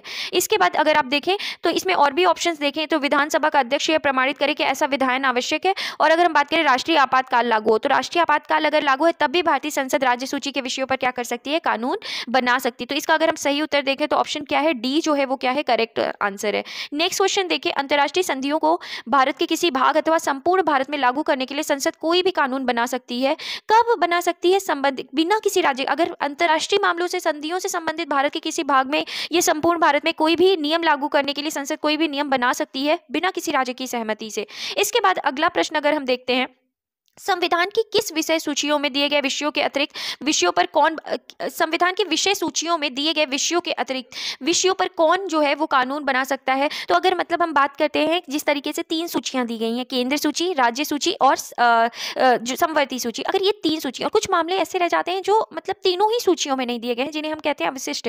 तो अवशिष्ट मामलों से संबंधित जो नियम है वो कौन बना सकते हैं, तो संसद बना सकते हैं। तो अगर हम बात करते हैं यहाँ एक्सप्लेनेशन की, तो भारतीय संविधान का अनुच्छेद 248 अवशिष्ट विधायी शक्तियों के बारे में प्रावधान करता है। इसके अनुसार संसद को किसी ऐसे विषय के संबंध में जो संवर्ती सूची, राज्य सूची में प्रगटित नहीं है, विधि बनाने की अनन्य क्या है, शक्ति प्रदान करता है। इसके बाद अगला प्रश्न है, अध्यक्ष सदन के किसी भी सदस्य को बोलने से रोक सकता है और अन्य किसी सदस्य को बोलने दे सकता है, और ये घटना जो है वो क्या कहलाती है, तो हमने पढ़ा था यील्डिंग द फ्लोर या बैठ जाना, ये घटना कहा जाता है। एक्सप्लेनेशन देख लेते हैं। अगर हम बात करें मर्यादा, विनम्र एवं स्वीकार व्यवहार बनाए रखने को क्या कहा जाता है, मर्यादा कहा जाता है। इसके बाद पक्ष त्याग, सदन के किसी सदस्य द्वारा जिस दल से चुनकर आया है उसका त्याग कर दूसरे दल में शामिल होना पक्ष त्याग कहलाता है। अंतरप्रदन, अगर हम बात करें तो किसी सरकारी अधिकारी से किसी नीति या कार्य के विवरण की मांग हेतु संसदीय प्रक्रिया अंतरप्रदन कहलाती है। तो हमें ध्यान रखना है कि किसी के सरकारी अधिकारी से किसी नीति या कार्य के विवरण की मांग हेतु संसदीय प्रक्रिया क्या कहलाती है, अंतरप्रदन कहलाती है। बैठ जाना, अध्यक्ष किसी भी सदस्य को बोलने से रोककर अन्य को बोलने के लिए कह सकता है, वो क्या कहलाता है, बैठ जाना कहलाता है। नेक्स्ट क्वेश्चन है, संसद में शून्यकाल का समय है। तो संसद में हमने पढ़ा था कि शून्यकाल का समय दोपहर में 12 बजे से कितने बजे तक है, तो वो 1 बजे तक है। तो अगर हम बात करें तो दोपहर 12 बजे से अपराह्न 1 बजे तक का जो समय होता है वो कौन सा होता है, तो शून्यकाल का समय होता है। एक्सप्लेनेशन देख लेते हैं कि शून्यकाल विशिष्ट भारतीय संसदीय व्यवहार है। लोकसभा में प्रश्नकाल के बाद का समय शून्यकाल कहा जाता है, जिसकी अवधि अधिकतम 1 घंटे हो सकती है, जिसे 0 आवर भी कहा जाता है। यह सामान्यतः दोपहर 12 से 1 बजे तक का समय होता है। पहले राज्यसभा में भी यही स्थिति थी, परंतु राज्यसभा में प्रश्नकाल की अवधि को वर्ष 2014 में परिवर्तित कर दोपहर 12 बजे से 1 बजे तक कर दिया गया। और तदनुसार अब राज्यसभा की अगर हम बात करें तो राज्यसभा में सर्वप्रथम 11 बजे से दस्तावेज सदन के पटल पर रखे जाते हैं, जिसके बाद सभापति की अनुमति के साथ तत्काल आवश्यक जनहित के मुद्दे उठाए जाते हैं और फिर विशेष उल्लेख 12 बजे तक लिए जाते हैं। इस प्रकार अब राज्यसभा में शून्यकाल का समय प्रश्नकाल से पूर्व मतलब सुबह 11 बजे से दोपहर 12 बजे के बीच हो गया, जबकि लोकसभा में यह पूर्वत प्रश्नकाल के बाद मतलब 12 बजे से 1 बजे तक है। संसदीय प्रक्रिया में शून्यकाल शब्द को औपचारिक मान्यता प्राप्त नहीं है। शून्यकाल में किसी तत्काल आवश्यक जनहित के मामले को उठाने के लिए सदस्य प्रतिदिन अध्यक्ष सभापति को पूर्व सूचना देता है। किसी मामले को उठाने या ना उठाने की अनुमति या मामलों के क्रम का निर्णय अध्यक्ष सभापति पर निर्भर करता है। इस दौरान सदन का कोई सदस्य अत्यंत महत्वपूर्ण विषयों के संबंधित प्रश्न मंत्रियों से पूछ सकता है और उत्तर देने को कह सकता है। नेक्स्ट क्वेश्चन देखिए, भारतीय संसद की कार्यवाही में शून्य काल का क्या अर्थ है? तो अगर हम बात करें तो शून्य काल का अगर यहाँ पे अगर देखें तो सत्र का प्रथम घंटा, जब विशेषाधिकार प्रस्ताव स्वीकृत होता है, प्रश्नकाल के पूर्व का काल, प्रश्नकाल के ठीक पश्चात का काल। तो अगर यहाँ पे हम बात करें तो यहाँ पूछा गया भारतीय संसद की कार्यवाही में, तो भारतीय संसद में तो लोकसभा और राज्यसभा दोनों आ जाते हैं। तो अगर हम लोकसभा के हिसाब से देखें तो प्रश्नकाल के ठीक पश्चात का काल क्या कहलाता है? शून्यकाल कहलाता है। लेकिन अगर हम वहीं पे बात करते हैं राज्यसभा की, तो प्रश्नकाल के पूर्व का काल, क्योंकि प्रश्नकाल के पूर्व का काल मतलब 11 से 12 बजे तक जो है वो शून्यकाल कहाँ होता है? राज्यसभा में होता है। और अगर हम बात करते हैं 12 से 1 बजे तक, तो 12 से 1 बजे तक कहाँ पे होता है? तो लोकसभा में होता है। तो इस तरीके से हमने देखा कि इस प्रश्न के उत्तर मतलब अगर हम लोकसभा और राज्यसभा के साथ जाएं तो सी डी ऑप्शन दोनों ही होगा। एक्सप्लेनेशन देख लेते हैं, एक्सप्लेनेशन है नहीं, मैंने एक्सप्लेन कर दिया है। इसके बाद नेक्स्ट क्वेश्चन है, शून्यकाल संसदीय व्यवस्था को किस देश की देन है? तो शून्यकाल जो है हमने देखा था ये भारत की ही देन है। इसके बाद अगला प्रश्न, लोकसभा में शून्यकाल की अवधि अधिक से अधिक कितनी हो सकती है? तो हमने पढ़ा था 1 घंटे की। जो ये शून्यकाल की अवधि है ज़्यादा से ज़्यादा कितने टाइम की तक की हो सकती है? एक घंटे की। फिर इसके बाद राजनीतिक शब्दावली में शून्यकाल का अर्थ है। तो राजनीतिक शब्दावली में शून्यकाल का जो अर्थ है, शून्यकाल में क्या किया जाता है? जो महत्वपूर्ण प्रश्न होते हैं उनको उठाया जाता है, मंत्रियों से पूछा जाता है, बस वो क्या की जाती है पहले से बता दिया जाता है कि आप नोटिस दे दी जाती है। तो ये कैसा शून्यकाल का अर्थ क्या होता है? प्रश्न उत्तर सत्र होता है। इसके बाद अगर हम बात करें अगले प्रश्न के बारे में, लोकसभा में किसी विधेयक पर आम बहस निम्नलिखित से किस स्तर पर होती है? तो लोकसभा में किसी विधेयक पर आम बहस निम्नलिखित में से किस स्तर पर होती है? तो द्वितीय वाचन में होती है। कौन से वाचन में होती है? किसी विधेयक पर आम बहस जो होती है वो कौन से वाचन में होती है? द्वितीय वाचन में होती है। एक्सप्लेनेशन देखें तो विधेयक को पुनः स्थापित करने का प्रक्रम उसका प्रथम वाचन कहलाता है। तो अगर विधेयक को क्या किया जा रहा है, कहीं पे क्या किया जा रहा है, प्रस्तुत किया जा रहा है, पुनः स्थापित किया जा रहा है, तो उसको क्या कहा जाता है? प्रथम वाचन कहते हैं। द्वितीय वाचन में विधेयक पर विचार विमर्श होता है। सदन के सदस्य इसी स्तर पर आम बहस करते हैं।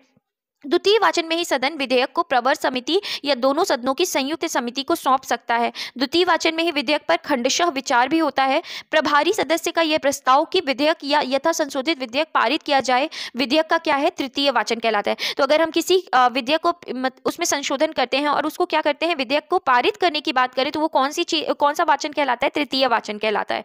नेक्स्ट क्वेश्चन है, जब संसद के दोनों सदनों की संयुक्त बैठक में कोई विधेयक निर्दिष्ट किया जाता है, मतलब रेफर किया जाता है, दोनों सदनों की संयुक्त बैठक में कोई विधेयक जो है वो रेफर किया जाता है, तो इसे किसके द्वारा पारित किया जाना चाहिए? तो इसे जो है ये किस तरीके से पारित होगा? तो हमें पता है कि कोई भी विधेयक अगर वो संयुक्त बैठक में आया हुआ है तो वो साधारण बहुमत से क्या हो जाएगा? पास हो जाएगा। तो अगर हम यहाँ पे देखें तो उपस्थित जितने लोग उपस्थित हैं और मत देने वाले सदस्यों का क्या चाहिए होता है? हमें साधारण बहुमत चाहिए होता है। एक्सप्लेनेशन देखें, यदि दोनों सदनों की संयुक्त बैठक अनुच्छेद 108 में कोई विधेयक दोनों सदनों में के उपस्थित और मत देने वाले सदस्यों की कुल संख्या के साधारण बहुमत से पारित हो जाता है, तो इसे दोनों सदनों द्वारा क्या समझा जाता है? पारित समझा जाता है। ज्ञात हो कि अनुच्छेद 108 के तहत संयुक्त बैठक की प्रक्रिया सामान्य विधायन तक ही सीमित है। धन विधेयक या संविधान संशोधन विधेयक हेतु ये लागू नहीं होती। तो हमें ध्यान रखना है कि कभी भी संविधान संशोधन जैसे चीजें आए तो वहां पे आप हमें कैसा बहुमत चाहिए होता है? विशेष बहुमत चाहिए होता है। और संविधान संशोधन अधिनियम के तहत ये जो संयुक्त बैठक है उसको नहीं बुलाया जा सकता। इसके बाद अगला प्रश्न देखते हैं, यदि राष्ट्रपति ने संसद के संयुक्त सत्र के लिए अधिसूचना जारी कर दी है और इस बीच लोकसभा विघटित हो जाए तो क्या होगा? तो अगर हम बात करें तो क्या होगा?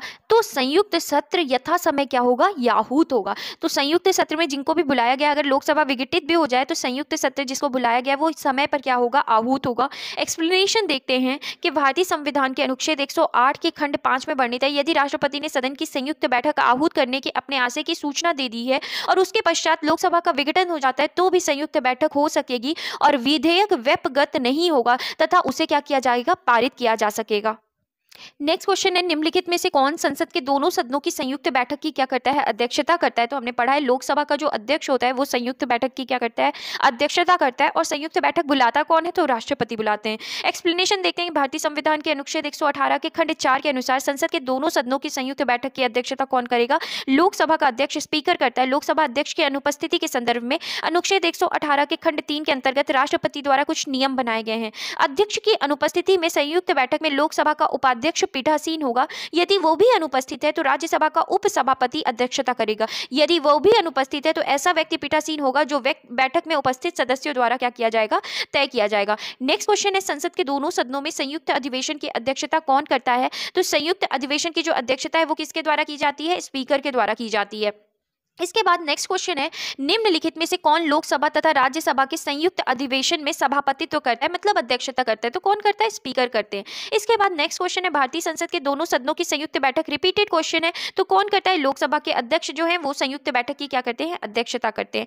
नेक्स्ट क्वेश्चन अगर हम देखें, निम्नलिखित में कौन संसद के संयुक्त सत्र की अध्यक्षता करते हैं? तो फिर से सेम रिपीटेड क्वेश्चन है। हमें पता है कि जो स्पीकर है, जो लोकसभा के अध्यक्ष हैं, वो क्या करते हैं? वही जो है वो संयुक्त बैठक की अध्यक्षता करते हैं। इसके बाद नेक्स्ट क्वेश्चन है, निम्नलिखित कथनों पर हमें क्या करना है? विचार करना है। तो भारत में संसद के दोनों सदनों की संयुक्त बैठक अनुच्छेद 108 में संस्वीकृत है, बिल्कुल सही है। लोकसभा तथा राज्यसभा की प्रथम संयुक्त बैठक वर्ष 1961 में हुई थी, ये भी बिल्कुल सही है। भारतीय संसद के दोनों सदनों की दूसरी संयुक्त बैठक बैंक सेवा आयोग निरसन बिल को पारित करने के लिए हुई थी। तो अगर हम बात करें तो ये थर्ड ऑप्शन जो है ये भी बिल्कुल सही है। तो इस तरीके से अगर हम बात करें तो ये तीनों ही ऑप्शन सही हैं। तो डी ऑप्शन जो होगा ये क्या है? ये करेक्ट आंसर है। एक्सप्लेनेशन एक बार देख लेते हैं, चीजें क्लियर हो जाएंगी और भी ज्यादा। भारत में संसद के दोनों सदनों की संयुक्त बैठक का प्रावधान अनुच्छेद 108 में वर्णित है। संविधान के अनुच्छेद 108 के अनुसार दोनों सदनों का संयुक्त अधिवेशन तब आयोजित होता है जब किसी साधारण विधि निर्माण विधेयक पर विचार करने और उसे पारित करने में दोनों सदनों में मतभेद हो। लोकसभा एवं राज्यसभा की प्रथम संयुक्त बैठक जो हुई थी वो कब हुई थी? 1961 में हुई थी। और प्रथम संयुक्त बैठक किससे संबंधित थी? दहेज निरोधक विधेयक 1959 पर 6 और 9 मई 1961 को आयोजित की गई। द्वितीय जो संयुक्त बैठक थी वो किससे संबंधित थी? तो बैंक सेवा आयोग निरसन बिल 1977 को पारित करने के लिए 17 मई 1978 को आयोजित हुई। और तृतीय संयुक्त बैठक 26 मार्च 2002 को आतंकवाद निरोधक विधेयक 2002 के संदर्भ में आयोजित की गई थी। नेक्स्ट क्वेश्चन है, संसद के दोनों सदनों का संयुक्त अधिवेशन आयोजित होता है। नेक्स्ट क्वेश्चन है, संसद के दोनों सदनों का संयुक्त अधिवेशन आयोजित होता है। तो अगर हम बात करते हैं संयुक्त अधिवेशन कब कब आयोजित होता है, तो क्या भारत के राष्ट्रपति के निर्वाचन के लिए होता है? गलत ऑप्शन है। भारत के उपराष्ट्रपति के निर्वाचन के लिए, ये भी गलत है। संविधान में संशोधन से संबंधित, हमने पहले ही पढ़ा है कि संशोधन से संबंधित विधेयक को पारित करने के लिए जो है संयुक्त अधिवेशन का प्रयोग नहीं होता है। इसके बाद एक ऐसा विधेयक पर विचार करना और उसे पारित करने के लिए जिस पर दोनों सदनों में क्या हो? मतभेद हो। तो 4 ऑप्शन जो है वो क्या है? करेक्ट है। तो अगर हम बात करें तो डी ऑप्शन क्या है? बिल्कुल सही उत्तर है। इसके बाद अगर हम बात करते हैं नेक्स्ट क्वेश्चन की, तो नेक्स्ट क्वेश्चन है कि भारतीय संसद के दोनों सदनों की प्रथम संयुक्त बैठक हुई थी। तो दोनों सदनों की प्रथम संयुक्त बैठक किस लिए हुई थी? तो हमने पढ़ा था 1961 में दहेज उन्मूलन विधेयक के संबंध में क्या हुई थी? प्रथम बार दोनों सदनों की प्रथम संयुक्त बैठक हुई थी। इसके बाद बात करते हैं लोकसभा और राज्यसभा के बीच गतिरोध की किस स्थिति या किन स्थितियों में संसद की संयुक्त बैठक बुलाई जाती है? तो साधारण विधि को पारित करने की स्थिति में, दूसरा धन विधेयक को पारित करने की स्थिति में और तीसरा संविधान संशोधन विधेयक को पारित करने की स्थिति में। तो संयुक्त बैठक क्यों बुलाई जाती है? तो सबसे पहले तो हम इसे एलिमिनेट करते हैं क्योंकि संविधान संशोधन विधेयक को पारित करने की स्थिति में संयुक्त बैठक नहीं बुलाई जाती। धन विधेयक को पारित करने की स्थिति में ऐसी कोई स्थिति ही नहीं है, तो ये भी गलत है। साधारण विधि निर्माण को पारित करने की स्थिति में, तो 1 ऑप्शन जो है वो क्या है? बिल्कुल सही है। तो अगर हम इसके उत्तर की बात करें तो केवल एक जो है वो क्या है? सही उत्तर है। इसके बाद नेक्स्ट क्वेश्चन देखते हैं, निम्नलिखित में से किस पर गतिरोध दूर करने हेतु तो लोकसभा और राज्यसभा की संयुक्त बैठक बुलाई जाती है? तो सामान्य विधेयक पर गतिरोध को दूर करने के लिए। नेक्स्ट क्वेश्चन है, भारतीय संसद के दोनों सदनों की संयुक्त बैठक किससे संबंधित होती है? तो किससे संबंधित होती है? तो हमने पढ़ा है साधारण विधेयक से संबंधित होती है। नेक्स्ट क्वेश्चन अगर हम देखें, कोई कानूनी विधेयक संसद के किस पटल पर रखा जा सकता है? तो कोई भी अगर कानूनी विधेयक है तो दोनों में से संसद के एक पटल पर क्या किया जा सकता है? रखा जा सकता है। एक्सप्लेनेशन देखते हैं, कोई कानूनी विधेयक संसद के दोनों सदनों में से एक के पटल पर रखा जा सकता है, जबकि धन विधेयक अनुच्छेद 110 के खंड 1 एवं उपखंड क से उपखंड च में विनिर्दिष्ट किसी विषय के लिए उपबंध करने वाले वित्त विधेयक या संशोधन केवल लोकसभा में क्या किए जा सकते हैं? प्रस्तुत किए जा सकते हैं। नेक्स्ट क्वेश्चन है, निम्नलिखित में से कौन सा कथन सही है? तो लोकसभा में लंबित कोई विधेयक उसके सत्रावसान पर व्यपगत हो या लैप्स हो जाता है। सेकंड है, राज्यसभा में लंबित कोई विधेयक जिसे लोकसभा ने पारित नहीं किया है, लोकसभा के विघटन पर क्या वो लैप्स हो जाएगा या व्यपगत हो जाएगा? व्यपगत नहीं होगा। तो अगर हम बात करते हैं इसका सही उत्तर जो है तो सही उत्तर कौन सा है? केवल 2 जो है वो क्या है? सही उत्तर है।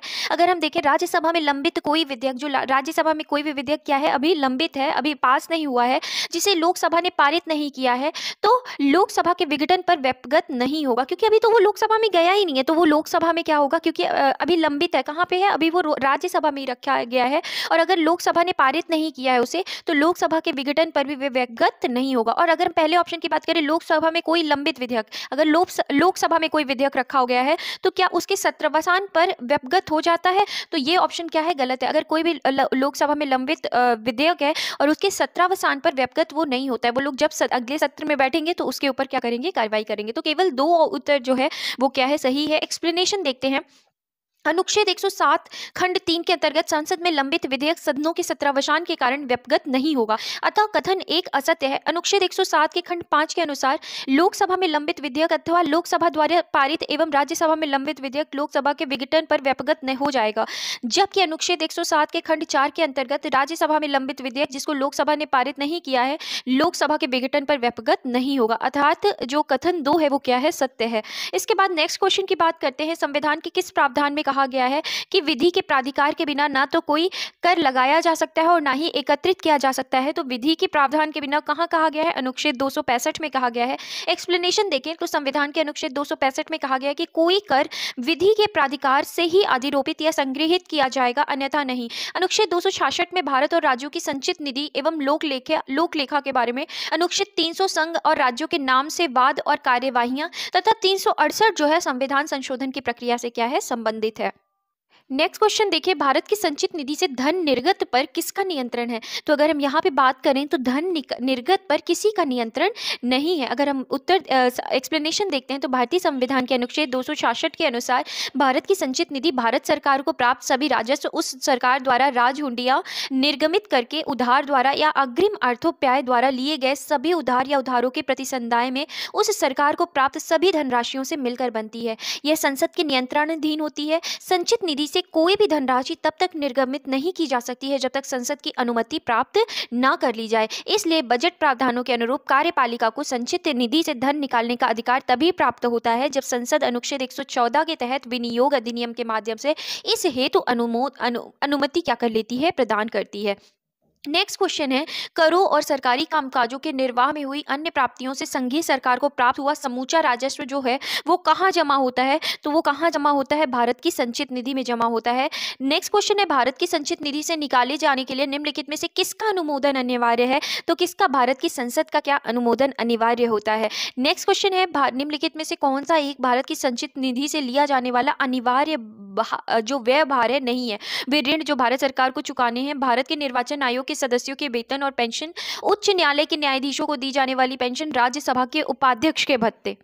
तो अगर हम यहाँ पे बात करते हैं तो भारत की संचित निधि पर जो भारित व्यय नहीं है वो कौन सा व्यय नहीं है? तो भारत के निर्वाचन आयोग के सदस्यों के वेतन और पेंशन जो है वो भारत की संचित निधि पे भारित व्यय नहीं है। एक्सप्लेनेशन देख लेते हैं कि भारत की संचित निधि पे भारित व्यय जो है वो कौन कौन से हैं। तो अगर हम देखें तो राष्ट्रपति की उपलब्धियां और भत्ते, उसके पद से संबंधित अन्य व्यय जो है वो कहाँ से हैं? वो भारत की संचित निधि पर भारित व्यय हैं। इसके बाद राज्यसभा के सभापति, उपसभापति के तथा लोकसभा के अध्यक्ष उपाध्यक्ष के वेतन भत्ते, ऐसे ऋण भार जिनका दायित्व भारत सरकार पर है, जिनके अंतर्गत ब्याज, निक्षेप निधि भार, मोचन भार तथा उधार लेने और ऋण सेवा तथा ऋण मोचन से संबंधित अन्य व्यय। नेक्स्ट, उच्चतम न्यायालय के न्यायाधीशों को या उनके संबंध में संदेह वेतन भत्ते और पेंशन, फेडरल न्यायालय के न्यायाधीशों को या उनके संबंध में संदेह पेंशन, उस उच्च न्यायालय के न्यायाधीशों को या उनके संबंध में दी जाने वाली पेंशन जो भारत के राज्य क्षेत्र के अंतर्गत किसी क्षेत्र के संबंध में अधिकारिता का प्रयोग करते हैं, या जो भारत डोमिनियन के राज्यपाल वाले प्रांत के अंतर्गत किसी क्षेत्र के संबंध में इस संविधान के प्रारंभ से पहले किसी भी समय अधिकारिता का प्रयोग करते हैं। इसके बाद भारत के नियंत्रक महालेखा परीक्षक को या उनके संबंध में संदेह वेतन भत्ते पेंशन, किसी न्यायालय या मध्यस्थतम अधिकरण के निर्णय, डिक्री या पंचाट की तुष्टि हेतु अपेक्षित राशियां और कोई अन्य व्यय जो इस संविधान द्वारा संसद की विधि द्वारा इस प्रकार भारित घोषित किया जाए, तो ये सभी जो है ये क्या है? ये सभी भारत की संचित निधि पर भारित व्यय है। एक नोट है कि भारत के उपराष्ट्रपति राज्यसभा के सभापति के रूप में क्या करते हैं? वेतन व भत्ते प्राप्त करते हैं। नेक्स्ट क्वेश्चन है, निम्नलिखित में से कौन सा एक व्यय भारत की संचित निधि पर भारित नहीं है? अभी हमने पढ़ा है कि कौन कौन से व्यय भारत की संचित निधि पर भारित है। तो भारत के राष्ट्रपति का वेतन तथा भत्ता हमें पता है कि है। दूसरा, अगर हम बात करें भारत के उपराष्ट्रपति का वेतन तथा भत्ता, हमें पता है कि भारत के उपराष्ट्रपति का वेतन तथा भत्ता जो है वो भारत की संचित निधि पर भारित नहीं है, बल्कि कौन सा है वो, अगर हम बात करें तो राज्यसभा के सभापति के तौर पर जो है वो भारित है। तो बी ऑप्शन क्या है, ये बिल्कुल सही है, क्योंकि पूछा गया कि कौन सा भारित नहीं। इसके बाद अगर हम देखें तो भारत के उच्चतम न्यायालय के न्यायाधीशों के वेतन तथा भत्ते वो भारित हैं। लोकसभा अध्यक्ष का वेतन भत्ता वो भी भारित है।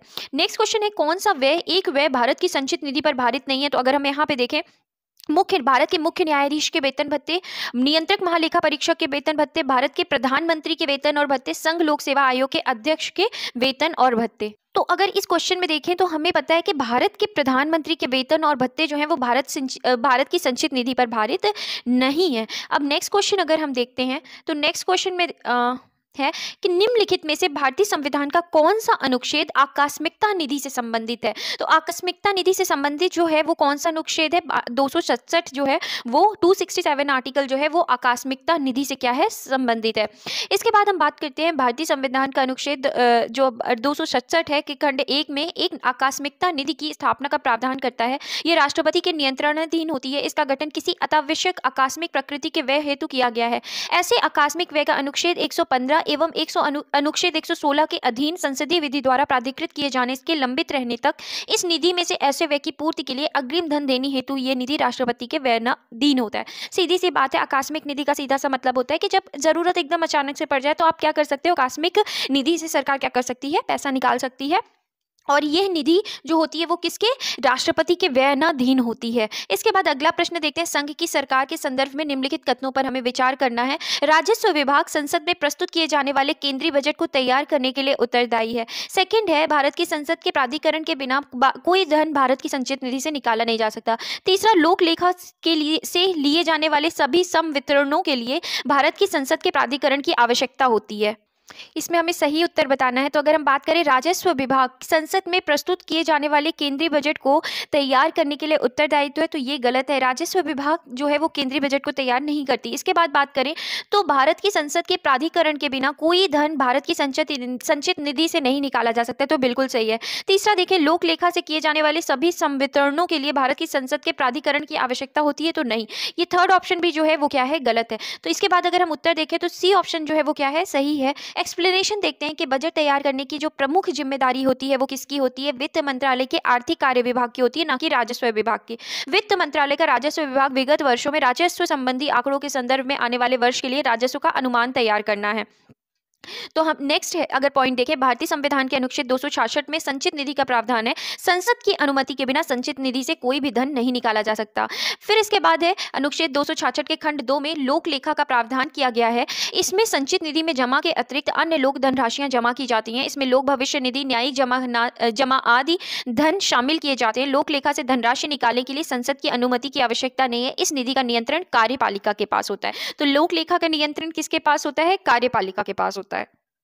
नेक्स्ट क्वेश्चन है, निम्नलिखित में से कौन एक संघीय बजट की तैयारी और उसे संसद में पेश करने के लिए उत्तरदायी है। तो कौन है, आर्थिक कार्य विभाग। एक्सप्लेनेशन देखें तो संघीय वित्त मंत्रालय का आर्थिक कार्य विभाग संघीय बजट की तैयारी और उसे संसद में पेश करने के लिए उत्तरदायी है। नेक्स्ट क्वेश्चन है, आकस्मिक निधि को राष्ट्रपति कैसे व्यय कर सकते हैं। तो जो आकस्मिक निधि है उसे कैसे व्यय कर सकते हैं राष्ट्रपति, तो संसदीय स्वीकृति से पूर्व क्या कर सकते हैं, राष्ट्रपति व्यय कर सकते हैं। नेक्स्ट क्वेश्चन है, संविधान के किस अनुच्छेद के अंतर्गत धन विधेयक को परिभाषित किया गया है। तो धन विधेयक को जो परिभाषित किया गया है वो कहाँ पे किया गया, तो अगर हम बात करें तो बी ऑप्शन जो है वो क्या है, करेक्ट आंसर है। अनुच्छेद 110 में धन विधेयक को क्या किया गया है, परिभाषित किया गया है। इसके बाद हम बात करें अगर तो एक यहाँ पे एक्सप्लेनेशन 109 में धन विधेयक के संबंध में विशेष प्रक्रिया बताई गई है। 110 में धन विधेयक की परिभाषा और 111 में विधेयकों पर क्या दी गई है, अनुमति। इसके बाद नेक्स्ट क्वेश्चन है, धन विधेयक पर भारत के संविधान के किस अनुच्छेद में परिभाषित किया गया है। अभी हमने देखा है कि अनुच्छेद 110 में क्या किया गया है, धन विधेयक को परिभाषित किया गया है। नेक्स्ट क्वेश्चन है, एक विधेयक को वित्त विधेयक माना जाता है यदि इसमें संबंधित प्रावधान क्या हो, शामिल हो।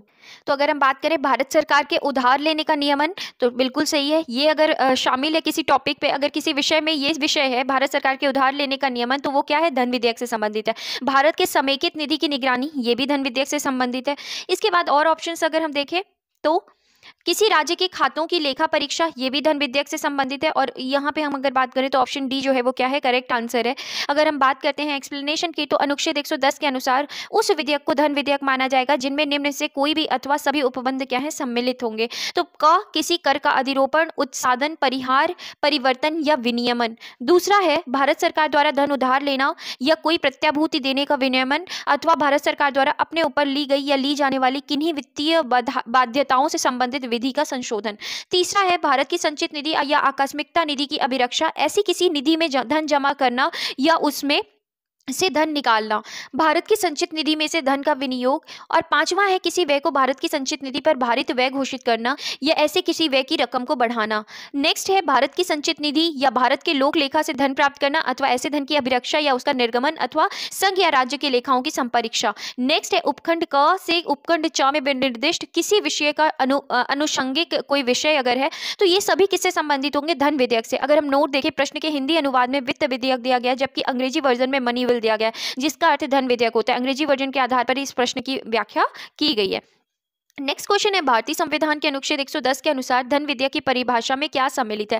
टैक्स लगाना, समाप्त करना, उसके विनियमन में प्रत्यावर्तन, धन की उधारी का विनियमन करना, भारत की संचित निधि से धन को विनियोग करना, भारत की संचित निधि से खर्च का विवरण करना, और पांचवा है उपयुक्त में से कोई नहीं या उपयुक्त में से एक से अधिक। तो अगर हम इसके उत्तर की बात करते हैं तो उपयुक्त में से एक कोई नहीं या उपयुक्त में से एक से अधिक अगर है तो वो ऑप्शन कौन सा होगा, ई होगा। तो अगर हम बात करते हैं तो इसमें एक से अधिक जो है वो उत्तर जो है वो 110 के अनुसार है। तो अगर हम एक्सप्लेनेशन देखें तो संविधान के अनुच्छेद 110 के उपबंधों में के तहत टैक्स लगाना, समाप्त करना, उसके विनियमन में प्रत्यावर्तन, धन की उधारी का विनियमन करना, भारत की संचित निधि से धन को विनियोग करना या किसी व्यय को भारत की संचित निधि पर भारित व्यय घोषित करना, इन सभी को क्या कहा जाता है, धन विधेयक की परिभाषा में शामिल किया गया है। अतः इस प्रश्न का सही उत्तर क्या है, विकल्प ई है।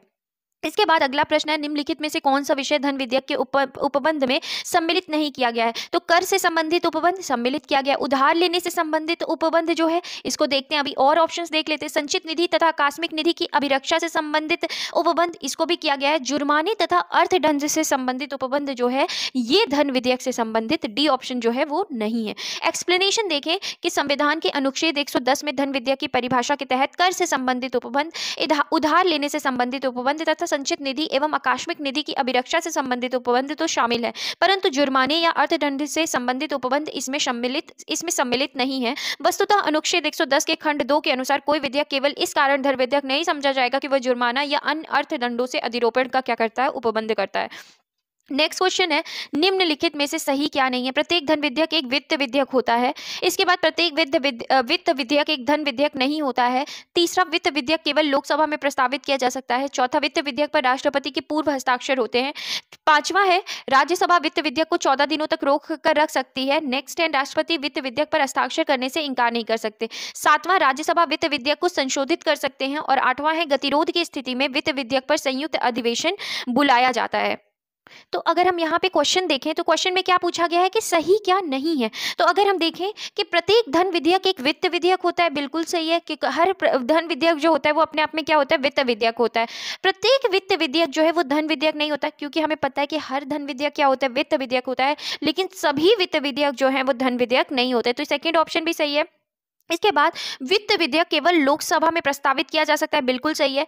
वित्त विधेयक पर राष्ट्रपति के पूर्व हस्ताक्षर होते हैं। हमें पता है कि वित्त विधेयक जो होता है वो राष्ट्रपति की पूर्वानुमति पर ही क्या किए जाते हैं, लाए जाते हैं। तो वित्त विधेयक पर राष्ट्रपति के क्या होते हैं, पूर्व हस्ताक्षर होते हैं। राज्यसभा वित्त विधेयक को 14 दिनों तक रोक कर रख सकती है। हमने पढ़ा है कि राज्यसभा जो है वो वित्त विधेयक को क्या कर सकती है। तो अगर हम फिफ्थ ऑप्शन देखें कि राज्यसभा वित्त विधेयक को 14 दिनों तक रोक सकती है, तो हमें पता है कि वित्त विधेयक को वो 14 दिनों से ज़्यादा समय के लिए भी रोक सकती है, लेकिन धन विधेयक को मात्र वो कितने दिनों के लिए रोक सकती है, 14 दिनों तक। उसके बाद अगर चाहे वो संशोधन करना, मतलब अगर वो उन्होंने निर्णय लिया तो भी ठीक है, निर्णय नहीं लिया तो भी ठीक है, 14 दिन के बाद वह पुनः फिर किसके पास जाएगा, वो आगे बढ़ जाता है और इस तरह से वो क्या माना जाता है, पारित माना जाता है राज्यसभा की ओर से, भले ही उन्होंने पारित किया हो या ना किया हो। लेकिन यहाँ पे वित्त विधेयक की अगर बात की जा रही है तो वो 14 दिनों तक नहीं, अनिश्चित काल के लिए वो क्या कर सकते हैं, रोक सकते हैं। तो ये ऑप्शन जो है वो गलत है, 5 वाला। अब इसके बाद 6 ऑप्शन देखते हैं। राष्ट्रपति वित्त विधेयक पर हस्ताक्षर करने से इंकार नहीं कर सकते।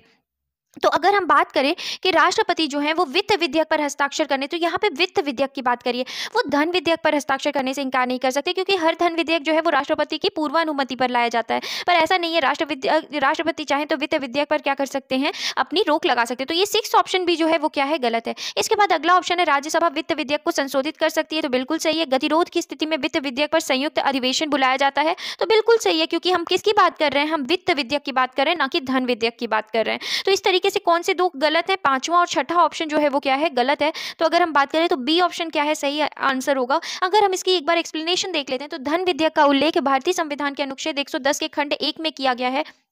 प्रत्येक धन विधेयक वित्त विधेयक होता है, किंतु प्रत्येक वित्त विधेयक धन विधेयक नहीं होता है। कोई विधेयक धन विधेयक है या नहीं, इसका विनिश्चय संविधान के अनुच्छेद 110 के खंड 3 के तहत लोकसभा अध्यक्ष द्वारा किया जाता है और उसका विनिश्चय अंतिम होता है। अनुच्छेद 110 के खंड 1 के उपखंड क से उपखंड च में विनिर्दिष्ट किसी विषय के लिए उपबंध करने वाला वित्त विधेयक एवं धन विधेयक दोनों को लोकसभा में पेश किया जाता है, जिसके लिए राष्ट्रपति की पूर्व अनुमति आवश्यक है। धन विधेयक पर राज्यसभा को मात्र 14 दिन का समय दिया जाता है, परंतु साधारण वित्त विधेयक जो धन विधेयक नहीं है, राज्यसभा निश्चित काल के लिए रोक सकती है। राज्यसभा इससे में संशोधन कर सकती है तथा असहमति की अवस्था में दोनों सदनों की संयुक्त बैठक बुलाई जा सकती है। राष्ट्रपति धन विधेयक को पुनर्विचार हेतु नहीं लौटा सकता, परंतु साधारण वित्त विधेयक को पुनर्विचार के लिए सदन को क्या कर सकता है, वापस लौटा सकता है। तो इस तरीके से हमने इसका एक्सप्लेनेशन देखा। नेक्स्ट अगर देखें, निम्नलिखित कथनों में से कौन सा एक धन विधेयक के बारे में सही नहीं है। तो अगर हम बात करें, धन विधेयक संसद के दोनों सदनों में से किसी भी सदन में प्रस्तावित किया जा सकता है, गलत है। तो अगर पूछा गया सही नहीं है, तो ए ऑप्शन सही नहीं है, क्योंकि केवल और केवल कहाँ प्रस्तावित हो सकता है धन विधेयक, लोकसभा में। इसके बाद अगला हम ऑप्शन देखें, लोकसभा अध्यक्ष यह निर्णय लेगा करने के लिए अंतिम प्राधिकारी है कि कोई बिल धन विधेयक है या नहीं, ये सही है। तीसरा ऑप्शन देखें, लोकसभा द्वारा पारित किसी धन विधेयक का राज्यसभा द्वारा 14 दिन के अंदर लौटाया जाना और विचार भेजा जाना क्या है, आवश्यक है, ठीक है। फिर इसके बाद राष्ट्रपति किसी भी धन विधेयक को लोकसभा में पुनर्विचार के लिए नहीं लौटा सकते, तो बिल्कुल सही है, क्योंकि बात किसके बारे में हो रही है, धन विधेयक के बारे में। तो इसमें गलत कौन सा है, क्योंकि क्वेश्चन पूछा है सही नहीं है। तो अगर हम बात करें तो ए ऑप्शन जो है वो क्या है, सही नहीं है। इसके बाद अगला क्वेश्चन देखें, कोई भी धन विधेयक है, कोई विधेयक धन विधेयक है या नहीं है, इसका निर्णय कौन करता है, तो हमें पता है लोकसभा अध्यक्ष जो है वो ये निर्णय लेते हैं। एक्सप्लेनेशन देखें, कोई विधेयक धन विधेयक है या नहीं, इसका विनिश्चय संविधान के अनुच्छेद 110 के खंड 3 के अनुसार लोकसभा अध्यक्ष द्वारा किया जाता है और इसका विनिश्चय अंतिम होता है। अनुच्छेद 110 के खंड 4 के अनुसार जब धन विधेयक राज्यसभा को पारित किया जाता है और जब उसे अनुमति के लिए राष्ट्रपति के समक्ष प्रस्तुत किया जाता है, तब उसे लोकसभा का अध्यक्ष धन विधेयक के रूप में हस्ताक्षर सहित पृष्ठांकन कर प्रमाणित करता है। इसके बाद अगला प्रश्न अगर हम बात करें, धन विधेयक को कौन प्रमाणित करता है, तो धन विधेयक को प्रमाणित कौन करता है, स्पीकर लोकसभा के अध्यक्ष जो हैं वो क्या करते हैं, प्रमाणित करते हैं। कोई विधेयक धन विधेयक है या नहीं, इसका निर्णय कौन करता है, तो हमने पढ़ा है लोकसभा अध्यक्ष जो हैं वो इसका क्या करते हैं, निर्णय करते हैं। इसके बाद अगला प्रश्न देखें, वित्त विधेयक को प्रस्तुत करने के विषय में निम्नलिखित में से कौन सा सत्य है। तो अगर हम बात किसके बारे में कर रहे हैं, हम धन विधेयक के बारे में बात नहीं कर रहे हैं, हम वित्त विधेयक के बारे में बात कर रहे हैं। तो हमें ध्यान रखना है, वित्त विधेयक राज्यसभा में, इसमें पूछा गया कि कौन सा कथन सही, तो वित्त विधेयक राज्यसभा में प्रस्तुत होता है, ये संसद के किसी भी सदन में प्रस्तुत किया जा सकता है, ये लोकसभा में प्रस्तुत नहीं किया जा सकता, ये लोकसभा में प्रस्तुत किया जाता है। तो ये कहाँ प्रस्तुत किया जाता है, वित्त विधेयक जो है ये लोकसभा में क्या किया जाता है, प्रस्तुत किया जाता है। इसके बाद क्वेश्चन अगर हम देखें, तो आयोग के प्रश्न पत्र में हिंदी संस्करण में वित्त विधेयक लिखा गया है, जबकि अंग्रेजी संस्करण में क्या लिखा हुआ था, मनी बिल लिखा हुआ था। अतः इस प्रश्न का आयोग का आशय धन विधेयक से है। अगर हम ये क्वेश्चन देखें तो धन विधेयक से है, ना कि वित्त विधेयक से। संविधान के अनुच्छेद 109 में धन विधेयकों के संबंध में विशेष प्रक्रिया को अपनाया गया है। अनुच्छेद 109 के खंड 1 में कहा गया कि धन विधेयक राज्यसभा में पुरस्थापित नहीं किया जाएगा, अतः धन विधेयक केवल लोकसभा में प्रस्तुत किया जाता है। अनुच्छेद 110 के खंड 1 के उपखंड क से उपखंड च में विनिर्दिष्ट किसी विषय के लिए उपबंध करने वाला वित्त विधेयक भी लोकसभा में ही क्या किया जाएगा, पेश किया जा सकता है। इसके बाद अगला प्रश्न है, भारत सरकार द्वारा धन विधेयक सदन में पेश किया जाएगा, तो जो धन विधेयक है वो केवल और केवल कहाँ प्रस्तुत किया जा सकता है, लोकसभा में। नेक्स्ट क्वेश्चन है, कौन सा एक कथन जो है वो सही है, धन विधेयक राज्यसभा में पुरस्थापित किया जाता है, गलत है। जो धन विधेयक है वो कहाँ प्रस्तुत होगा, ये वो लोकसभा में क्या किया जाता है, प्रस्तुत होता है। तो ये पहला ऑप्शन गलत है। धन विधेयक संसद के दोनों सदनों में से किसी में भी पुरस्थापित हो सकता है, गलत है। केवल लोकसभा में। धन विधेयक लोकसभा में पुरस्थापित नहीं किया जा सकता, गलत है। धन विधेयक लोकसभा में ही क्या किया जा सकता है, पुरस्थापित या प्रस्तुत किया जा सकता है। तो ये डी ऑप्शन क्या है, बिल्कुल सही है। ऑलरेडी एक्सप्लेनेशन देखा है, बट एक बार फिर देख लेते हैं कि संविधान के अनुच्छेद 109 के खंड 1 के अनुसार धन विधेयक राज्यसभा में पुरस्थापित स्थापित नहीं किया जा सकता। धन विधेयक लोकसभा में ही पुनर्स्थापित किया जाएगा, प्रस्तुत किया जाएगा। धन विधेयक लोकसभा द्वारा पारित किए जाने के पश्चात राज्यसभा को उसकी सिफारिशों के लिए पारित किया जाता है, जिसे राज्यसभा अधिकतम 14 दिनों तक ही रोक सकती है। अनुच्छेद 109 के खंड 5 के अनुसार यदि राज्यसभा धन विधेयक को 14 दिनों तक की अवधि में नहीं लौटाती है तो उसे राज्यसभा द्वारा भी उसी रूप में पारित मान लिया जाता है जिसमें वह लोकसभा द्वारा पारित किया गया था। नेक्स्ट क्वेश्चन है रिपीटेड सेम वही क्वेश्चन है कि धन विधेयक पेश किया जा सकता है तो केवल लोकसभा में पेश किया जा सकता है। नेक्स्ट क्वेश्चन है कौन सा सही नहीं है कथन। धन संपत्ति के मामले में राज्यसभा शक्तिहीन है। दूसरा, धन विधेयक की शुरुआत राज्यसभा में होती है। तो पूछा गया है कि कौन सा सही नहीं है। तो अगर हम बात करें तो इसमें कोई भी कूट नहीं दिए गए हैं, तो हमें डायरेक्टली इसी में से एक आंसर चूज करना है। तो धन संपत्ति के मामले में राज्यसभा शक्तिहीन है। दूसरा है धन विधेयक की शुरुआत जो है वो राज्यसभा में होती है। तीसरा, लोकसभा द्वारा पारित किए जाने के बाद राज्यसभा को 14 दिनों के भीतर विधेयक को पारित करना होता है। और डी ऑप्शन है राज्यसभा किसी धन विधेयक को पारित कर सकती है अथवा कतिपय सिफारिशों के साथ उसे लोकसभा को क्या कर सकती है, लौटा सकती है। तो इसमें हमसे पूछा गया कि कौन सा सही नहीं है। तो अगर हम देखें तो जो धन विधेयक की शुरुआत है वो राज्यसभा में होती है, बिल्कुल गलत है। जो धन विधेयक की शुरुआत है वो कहाँ होती है, लोकसभा में होती है।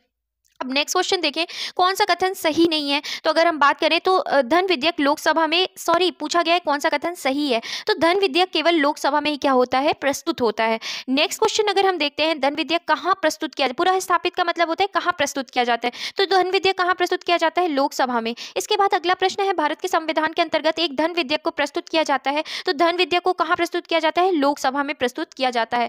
इसके बाद अगला प्रश्न देखिए, लोकसभा द्वारा पारित धन विधेयक राज्यसभा द्वारा भी पारित मान लिया जाएगा यदि राज्यसभा द्वारा उस पर कोई कार्यवाही नहीं की जाती। कितने दिनों तक, 14 दिनों तक। इसके बाद अगला प्रश्न है अगर कोई धन विधेयक लोकसभा द्वारा स्वीकृत हो जाए तो राज्यसभा इसे अधिक से अधिक रोक सकती है। तो कितने दिन तक रोक सकती है, 14 दिनों तक इसे क्या कर सकती है, रोक सकती है। नेक्स्ट क्वेश्चन है लोकसभा द्वारा विचारार्थ भेजे गए धन विधेयक को राज्यसभा अधिकतम कितने समय तक रोक सकती है। तो जो धन विधेयक है उसको राज्यसभा अधिकतम 14 दिन तक रोक सकती है। उसके बाद उनको वो चाहे उसमें संशोधन करें, कार्यवाही करें ना करें, ये माना जाता है कि उसमें उनके द्वारा भी क्या कर लिया गया है, कार्यवाही की जा चुकी है। नेक्स्ट क्वेश्चन है राज्यसभा में धन विधेयक प्राप्त होने के कितने दिनों के अंदर इसे लोकसभा को वापस देना होता है। तो 14 दिनों के अंदर इसे लोकसभा को क्या करना होता है, देना होता है। नेक्स्ट क्वेश्चन है निम्न क्रिया विधियों में से कौन सी ऐसी धन विधेयक को अंगीकार करा लेगी जो एक बार लोकसभा द्वारा पारित किया जा चुका हो किंतु राज्यसभा द्वारा संशोधित किया गया हो। तो अगर ये क्वेश्चन हम देखें तो कौन सी ऐसी धन विधेयक को अंगीकार करा लेगी जो एक बार लोकसभा द्वारा तो पारित किया जा चुका हो किंतु राज्यसभा द्वारा संशोधित किया गया हो। तो अगर हम देखें तो राष्ट्रपति को जाएगा, लोकसभा की बैठक में भाग लेने वाले तथा मत देने वाले सदस्यों की 2/3 बहुमत से पारित करना होगा। दोनों सदनों का संयुक्त अधिवेशन बुलाया जाएगा। यह पारित समझा जाएगा यदि लोकसभा इसे दोबारा संशोधन को स्वीकारा अथवा अस्वीकार करते हुए क्या कर दे, पास कर दे। तो अगर हम बात करें कि निम्न क्रियाविधि, हमने पढ़ा है कि धन विधेयक जो है वो क्या होगा, धन विधेयक को क्या मतलब ये माना जाएगा कि धन विधेयक क्या हो गया है, पास हो गया है अगर वो एक बार लोकसभा द्वारा पारित किया जा चुका है किंतु राज्यसभा द्वारा संशोधित किया गया हो। तो अगर लोकसभा द्वारा राज्यसभा द्वारा कोई भी धन विधेयक को संशोधित किया गया है और अगर उसे लोकसभा चाहे संशोधित करे या दोबारा संशोधन को स्वीकार ना करे, तो अगर वो स्वीकार करती है तो भी माना जाएगा कि भाई अब ये अंगीकृत हो गया, और अस्वीकार करते हुए भी अगर पास कर देगी तो वो क्या माना जाता है कि ये 14 दिनों के बाद राज्यसभा द्वारा भी क्या कर दिया गया है, पारित कर दिया गया है। इसके बाद नेक्स्ट क्वेश्चन अगर हम बात करते हैं, इसमें सबसे पहले एक्सप्लेनेशन देख लेते हैं कि अनुच्छेद 109 के प्रावधानों के तहत धन विधेयक के संदर्भ में लोकसभा को अधिक विशिष्ट अधिकार प्राप्त है एवं राज्यसभा के अधिकार सीमित है। अतः यदि राज्यसभा ने लोकसभा द्वारा पारित धन विधेयक में कोई संशोधन किया है तो लोकसभा इसे स्वीकार या अस्वीकार करते हुए क्या कर सकती है, पारित कर सकती है। नेक्स्ट क्वेश्चन है कोई विधेयक जिसमें केवल व्यय अंतर्वलित है और अनुच्छेद 110 में विनिर्दिष्ट कोई विषय उसमें सम्मिलित नहीं है उसे, तो अगर हम बात कर रहे हैं कि वो 110 में विनिर्दिष्ट किसी विषय में सम्मिलित नहीं है लेकिन उसमें व्यय से संबंधित है, मतलब वो कैसा विधेयक हुआ, वित्त विधेयक। और वित्त विधेयक को संसद के किसी भी सदन में क्या किया जा सकता है, प्रारंभ किया जा सकता है। इसके बाद अगर हम बात करें इसमें एक्सप्लेनेशन की, कोई विधेयक जिसमें केवल व्यय अंतर्वलित है और अनुच्छेद 110 में विनिर्दिष्ट कोई विषय उसमें सम्मिलित नहीं है तो उसे संसद के किसी भी सदन से प्रारंभ किया जा सकता है। इसे साधारण विधेयक की तरह प्रयोग किया जाता है तथा इसके लिए भी वही प्रक्रिया अपनाई जाती है जो साधारण विधेयक के लिए अपनाई जाती है। तथापि अनुच्छेद 117 के खंड 3 के अनुसार भारत की संचित निधि से व्यय करने संबंधी उपबंध वाला विधेयक संसद के किसी सदन द्वारा तब तक पारित नहीं किया जाएगा जब तक ऐसे विधेयक पर विचार करने के लिए उस सदन से राष्ट्रपति ने सिफारिश नहीं की है। नेक्स्ट क्वेश्चन है, निम्नलिखित में से कौन सा शब्द भारत के संविधान में उल्लेखित नहीं है? तो अगर हम बात करें तो जो ये बजट शब्द है ये भारत के संविधान में उल्लेखित नहीं है। एक्सप्लेनेशन देखें तो संविधान के बजट शब्द का उल्लेख कहीं नहीं है, जबकि अनुच्छेद 112 के अंतर्गत वार्षिक वित्तीय विवरण शब्द का क्या है, उल्लेख है। नेक्स्ट क्वेश्चन है, बजट पर संसद के नियंत्रण के विषय में निम्नलिखित में से कौन सी बात सही नहीं है? तो अगर हम बात करें बजट पर संसद के नियंत्रण के विषय में कौन सी बात सही नहीं है, तो बजट के निर्माण में संसद का कोई हाथ नहीं होता। तो अगर हम बात करें तो ये पहला ऑप्शन क्या है, सही है, क्योंकि हमें पता है कि बजट के निर्माण में संसद का कोई हाथ नहीं होता है। जो बजट का निर्माण करता है वो कौन करता है, तो वित्त मंत्रालय के द्वारा किया जाता है। तो पहला ऑप्शन तो ठीक है। सेकंड ऑप्शन, संसद को समेकित निधि पर प्रभारित व्यय को बढ़ाने की शक्ति प्राप्त है। तो अगर पूछा गया है कि कौन सा सही नहीं है, तो अगर हम बात करें बी ऑप्शन जो है वो क्या है, गलत है। इसके बाद संसद को राष्ट्रपति की सिफारिश के बिना कोई कर आरोपित करने की शक्ति प्राप्त नहीं है। तो बिल्कुल सही है कि संसद को राष्ट्रपति की क्या होनी चाहिए, राष्ट्रपति की सिफारिश के बिना कोई कर आरोपित करने की शक्ति प्राप्त नहीं है। चौथा है कि संसद को राष्ट्रपति की सिफारिश के बिना किसी कर में वृद्धि करने की शक्ति प्राप्त नहीं है। तो ये भी सही है और ये भी। तो इसमें जो गलत है वो कौन सा ऑप्शन गलत है, तो इसमें जो बी ऑप्शन जो है वो क्या है, गलत है। इसके बाद अगला प्रश्न अगर हम देखें तो समेकित निधि या जिसे हम क्या कहते हैं संचित निधि पर प्रभारित व्यय संसद में मतदान के लिए प्रस्तुत नहीं किए जा सकते हैं, केवल उन पर चर्चा की जा सकती है। अतः प्रभारित व्ययों में कोई परिवर्तन करने का अधिकार संसद को नहीं है। नेक्स्ट क्वेश्चन है, निम्नलिखित में से कौन सी विधियां भारत के लोक वित्त पर संसदीय नियंत्रण रखने में क्या करती हैं, काम आती हैं? तो कौन सी विधियां हैं जो लोक वित्त पर संसदीय नियंत्रण रखने में काम आती हैं? तो संसद के सम्मुख वार्षिक वित्तीय विवरण का प्रस्तुत किया जाना। दूसरा, विनियोजन विधेयक के पारित होने के बाद ही भारत की संचित निधि से मुद्रा निकाल पाना। तीसरा है अनुपूरक अनुदान तथा लेखानुदान का प्रावधान। चौथा, संसदीय बजट कार्यालय द्वारा समष्टिगत आर्थिक पूर्वानुमानों तथा व्यय हेतु सरकार के कार्यक्रम का एक नियतकालिक अथवा कम से कम मध्यवर्षीय पुनरावलोकन। नेक्स्ट है, संसद के वित्त विधेयक का प्रस्तुत किया जाना। तो अगर हम इसमें बात करें सही उत्तर की, तो यहाँ पे अगर देखें तो संसद के सम्मुख वार्षिक वित्तीय विवरण का क्या करना, प्रस्तुत किया जाना। हमें पता है संसद के सम्मुख ही होता है। दूसरा, विनियोजन विधेयक के पारित होने के बाद ही भारत की संचित निधि से मुद्रा निकाला। तो हमें पता है जब तक विनियोग विधेयक पारित नहीं होगा तब तक भारत की संचित निधि से पैसा नहीं निकाला जा सकता। तो सेकंड ऑप्शन भी बिल्कुल सही है।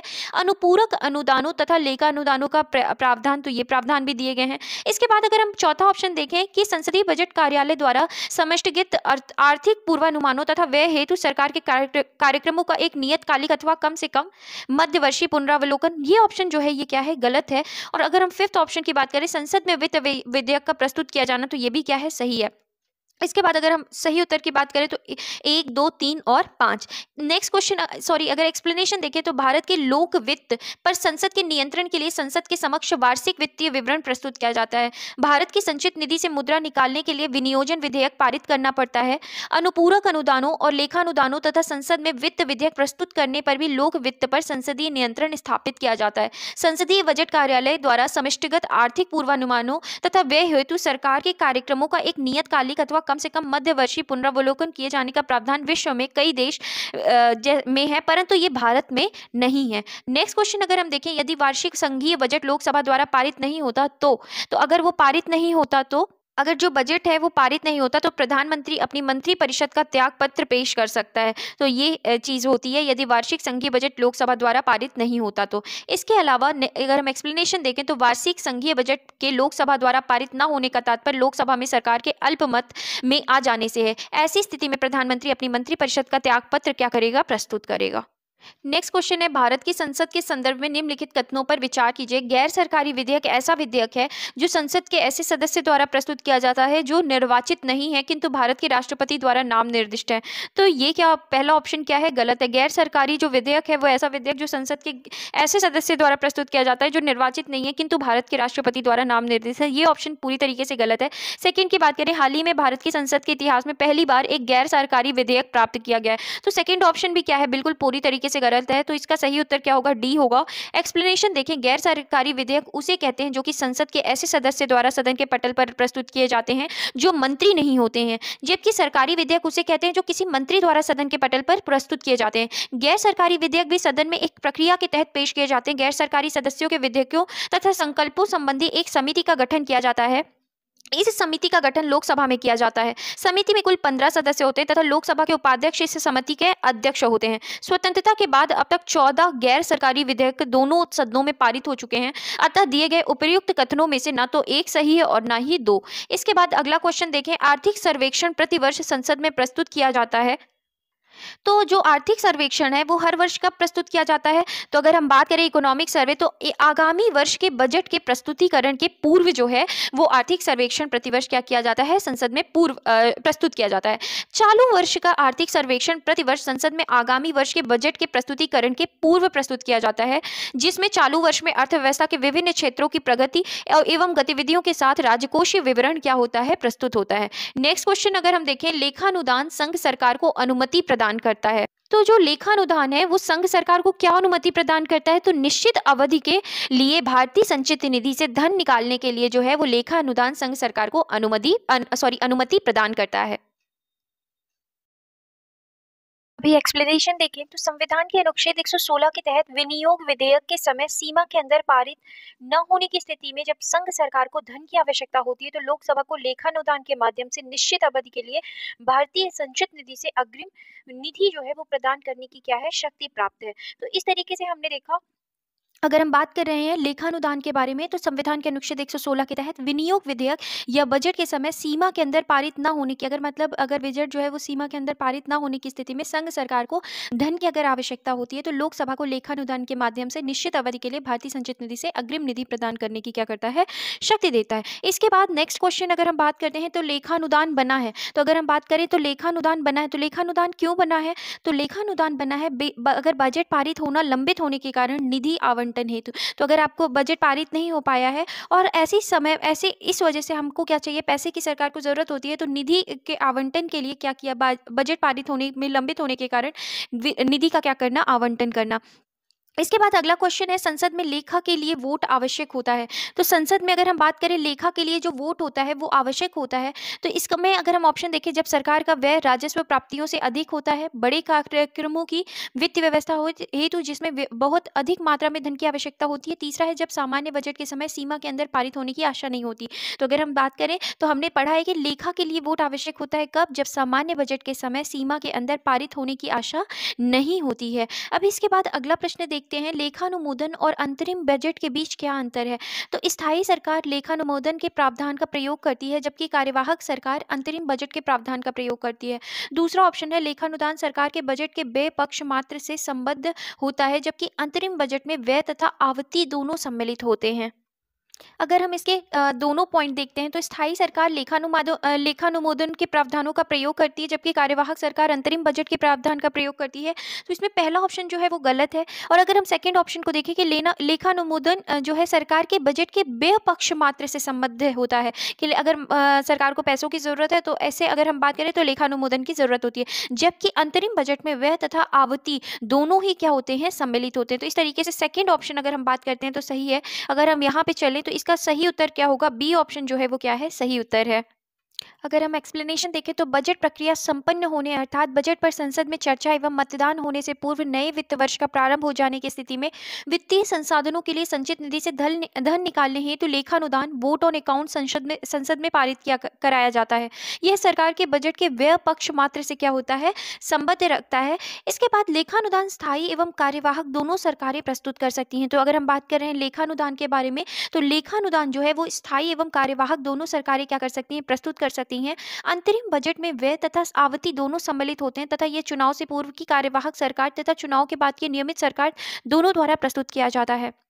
इसके बाद फरवरी 2009 में तत्कालीन कार्यवाहक वित्त मंत्री प्रणब मुखर्जी ने वर्ष 2009-10 के लिए अंतरिम बजट क्या किया था? प्रस्तुत किया था। इसके बाद नेक्स्ट क्वेश्चन देखते हैं, व्यय का अनुमान किस रूप में भारतीय संसद के समक्ष में रखा जाता है? तो अगर हम बात करें तो व्यय का अनुमान किस रूप में भारतीय संसद के समक्ष में रखा जाता है? तो व्यय का अनुमान जो है वो अनुदान कर अनुरोध के रूप में क्या किया जाता है? भारतीय संसद के समक्ष में रखा जाता है। एक्सप्लेनेशन देखते हैं तो अनुच्छेद 113 के खंड 2 के अनुसार संचित निधि पर भारित व्ययों के अतिरिक्त अन्य व्ययों के अनुमान लोकसभा के समक्ष अनुदानों की मांगों के रूप में रखे जाएंगे और लोकसभा को शक्ति होगी कि वो किसी मांग को अनुमति दे या अनुमति देने से मना कर दे, अथवा किसी मांग को उसमें विनिर्दिष्ट रकम को कम करके अनुमति दे। इसके बाद अगला प्रश्न है, समान वित्तीय विधायन में चरण सम्मिलित है। तो अगर हम बात करें सामान्य वित्तीय विधायन में चरण सम्मिलित है, तो बजट का प्रस्तुतिकरण, बजट पर चर्चा, विनियोग विधेयक को पारित करना, लेखानुदान, वित्त विधेयक को पारित करना। तो अगर हम बात करें बजट में क्या क्या चीजें हैं, तो हमें पता है बजट का प्रस्तुतिकरण होगा, बजट पर चर्चा होगी, विनियोग विनियोग विधेयक को क्या करना पड़ेगा, पारित करना पड़ेगा, और वित्त विधेयक को क्या करना पड़ेगा, पारित करना पड़ेगा। लेकिन लेखानुदान नहीं है, क्योंकि हमने पढ़ा था जब बजट लंबित होता है और सरकार को पैसों की जरूरत होती है, तो वो लेखानुदान के माध्यम से क्या करते हैं, संचित निधि से धन निकाल सकते हैं। तो ये चौथा जो है वो गलत है, बाकी 1, 2, 3 और 5 ये जो है ये क्या है, सही उत्तर है। तो अगर हम बात करें तो इसका कौन सा सही उत्तर है, तो डी ऑप्शन जो है वो क्या है, बिल्कुल सही उत्तर है। इसके बाद हम चलते हैं नेक्स्ट, अगर हम इसकी एक्सप्लेनेशन देखते हैं, तो बजट का प्रस्तुतिकरण, बजट पर चर्चा, विनियोग विधेयक को पारित करना तथा वित्त विधेयक को पारित करना सामान्य वित्तीय विधायन के चरण है, जबकि लेखानुदान, प्रत्यानुदान एवं अपवादानुदान अनुच्छेद 116 इसमें शामिल नहीं है। नेक्स्ट क्वेश्चन है, संसद में विधायन प्रस्ताव की पहल करने से पहले भारत के राष्ट्रपति की पूर्व स्वीकृति आवश्यक है। तो अगर हम बात कर रहे हैं तो किन किन मामलों में अगर हम बात करें तो जो राष्ट्रपति हैं उनकी जो अगर हम बात करें तो भारत के राष्ट्रपति की पूर्व स्वीकृति जो है वो आवश्यक है। तो अगर हम देखें एक नवीन राज्य के गठन से संबंधित विधेयक पर, तो एक नवीन राज्य के गठन से संबंधित विधेयक पर अगर कोई बात है तो भारत के राष्ट्रपति की पूर्व स्वीकृति क्या है, आवश्यक है। ऐसे कराधान विधेयक जिनमें राज्यों का हित निहित हो, तो इसमें भी राष्ट्रपति की क्या है, पूर्वानुमति चाहिए। फिर राज्यों की सीमाओं में फेरबदल करने संबंधी विधेयक पर भी क्या होता है, भारत के राष्ट्रपति की पूर्व स्वीकृति क्या है, आवश्यक है। और धन विधेयक पर भी जो है भारत के राष्ट्रपति की पूर्व स्वीकृति क्या है, आवश्यक है। तो हम चारों ही ऑप्शन देखें तो ये क्या है, बिल्कुल सही उत्तर है। तो इसमें अगर हम ऑप्शन देखें तो उपयुक्त सभी जो है वो क्या है, सही है। अगर हम एक्सप्लेनेशन देखते हैं तो प्रश्नगत सभी विकल्पों में प्रस्तुत विधायन प्रस्ताव संसद में प्रस्तुत करने से पूर्व राष्ट्रपति की पूर्व स्वीकृति आवश्यक है। निम्नलिखित प्रस्ताव में से किसका संदर्भित संबंध संघीय बजट से है। तो अगर हम देखें तो निंदा प्रस्ताव, ध्यानाकर्षण प्रस्ताव, स्थगन प्रस्ताव, कटौती प्रस्ताव। तो अगर हम बात करें तो किसका जो संदर्भ है, किसका संबंध जो है वो संघीय बजट से है, तो किसका संबंध है, कटौती प्रस्ताव का जो संबंध है वो किससे है, संघीय बजट से है। निंदा प्रस्ताव की बात करें तो सरकार की दोषपूर्ण नीतियों की आलोचना के लिए लाया जाता है। ध्यानाकर्षण प्रस्ताव की बात करें तो किसी अत्यावश्यक सार्वजनिक महत्व के विषय पर संबंधित मंत्री का ध्यान आकृष्ट करने और उसे पद एवं सत्ता के अनुरूप औपचारिक कथन की प्राप्ति के लिए लाया जाता है। कटौती प्रस्ताव की बात करें तो बजट पेश होने पर अनुदान मांगों पर बहस के दौरान संसद सदस्यों को धनराशि में वृद्धि का अधिकार नहीं है, वे मात्र कमी कर सकते हैं, और ऐसा वे कटौती प्रस्ताव के द्वारा करते हैं। तो अगर जो मांग की जाती है अनुदान मांगों पर बहस के दौरान संसद सदस्यों को धनराशि में वृद्धि का अधिकार नहीं है, वे मात्र कमी कर सकते हैं। अगर कोई पैसा मांगा गया तो उसमें रकम बढ़ा नहीं सकते, वो कमी कर सकते हैं। और वैसा ऐसा वो जो करते हैं वो कौन से प्रस्ताव के द्वारा, कटौती प्रस्ताव के द्वारा करते हैं, जो 3 प्रकार के होते हैं, नीति, निरनुमोदन कटौती, सांकेतिक कटौती और मित व्यतीत कटौती। इसके बाद स्थगन प्रस्ताव किसी अत्यावश्यक सार्वजनिक महत्व के विषय पर सदन के सदस्यों का ध्यान आकृष्ट करने हेतु लाया जाता है। कौन सा प्रस्ताव कहलाता है, स्थगन प्रस्ताव कहलाता है।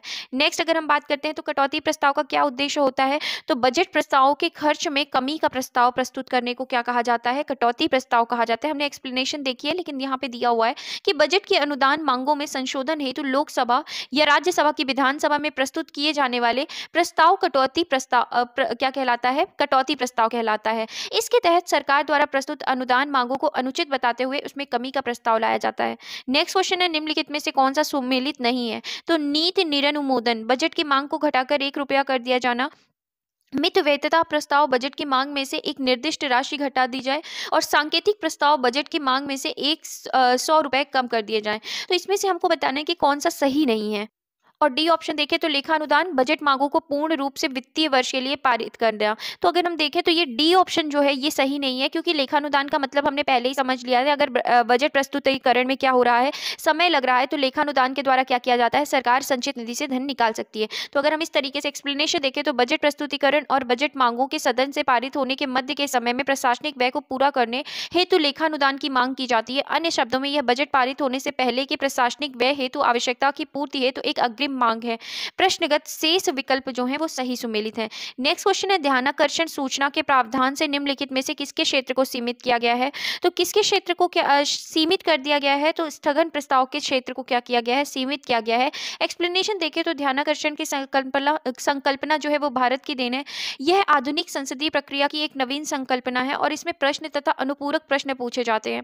इसमें सदस्यों को अविलंबनीय लोक महत्व के विषय में सरकार की विफलता अथवा उसके द्वारा की गई अपर्याप्त कार्यवाही को सामने लाने का अवसर मिलता है। यह स्थगन प्रस्ताव के सदृश है, परंतु इसमें निंदा का पक्ष नहीं होता है। तो हमने देखा कि ध्यानाकर्षण में क्या होता है, ध्यानाकर्षण जो है वो किसके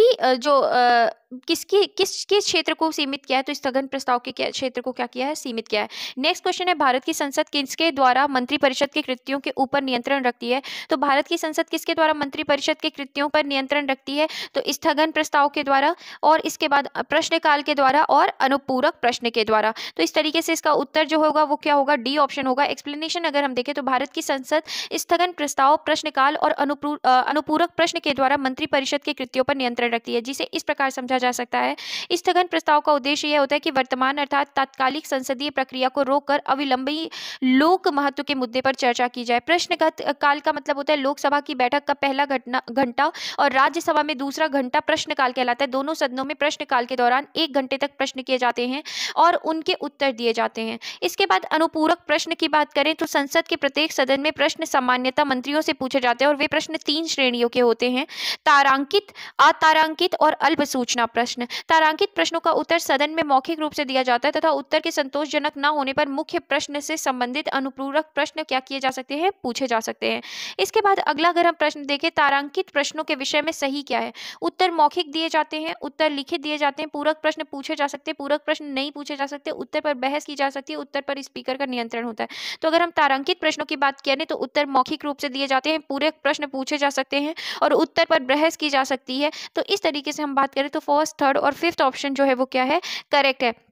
तो अगर हम यहाँ पे देखें तो उत्तर पर बहस की जा सकती है। तो अगर यहाँ पे हम देखें तो इस ऑप्शन अगर हम बात कर रहे हैं इस क्वेश्चन में, तो इसमें फर्स्ट, थर्ड, ये फिफ्थ जो उत्तर पर बहस नहीं की जा सकती है, तो उत्तर पर बहस नहीं की जा सकती। तो इसका जो करेक्ट आंसर है वो क्या है? बी ऑप्शन जो है इसका करेक्ट आंसर है। इसके बाद अगला प्रश्न देखते हैं, भारतीय संसद में स्थगन प्रस्ताव लाने का क्या उद्देश्य है? तो भारतीय संसद में स्थगन प्रस्ताव क्यों लाया जाता है? सार्वजनिक महत्व के निश्चित अत्यावश्यक मुद्दे पर बहस करने के लिए क्या लाया जाता है? स्थगन प्रस्ताव लाया जाता है।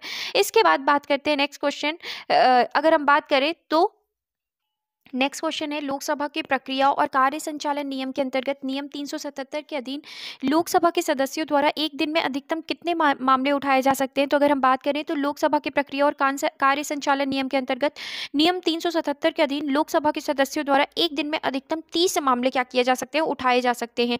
पर यहाँ पे करेक्ट ऑप्शन कोई भी नहीं है, तो इसलिए हम इसमें कोई टिक नहीं करेंगे। अगर हम देखें तो वर्ष 2005 में नियम 377 के अंतर्गत लोकसभा में सदस्य द्वारा उठाए जाने वाले मामलों की संख्या को प्रतिदिन 15 से बढ़ाकर 20 कर दिया गया था, परंतु पुनः 2015 में इसे और बढ़ाकर 30 कर दिया गया ताकि अधिक सदस्य अपने मुद्दे क्या कर सके? उठा सके। अगला प्रश्न है, संसदीय प्रक्रिया में गिलोटिन का क्या अर्थ है? तो संसदीय प्रक्रिया में गिलोटिन का क्या अर्थ है? विधेयक पर बहस को बंद कर देना, यही गिलोटिन का क्या है? अर्थ है। अगर हम बात करें एक्सप्लेनेशन की तो गिलोटिन समापन का एक अन्य रूप है। इसका अर्थ है जारी कार्य से संबंधित लंबित प्रस्ताव या प्रस्तावों पर चर्चा हेतु आवंटित समय समाप्त हो जाने पर सभापति या अध्यक्ष द्वारा मत लिया जाना।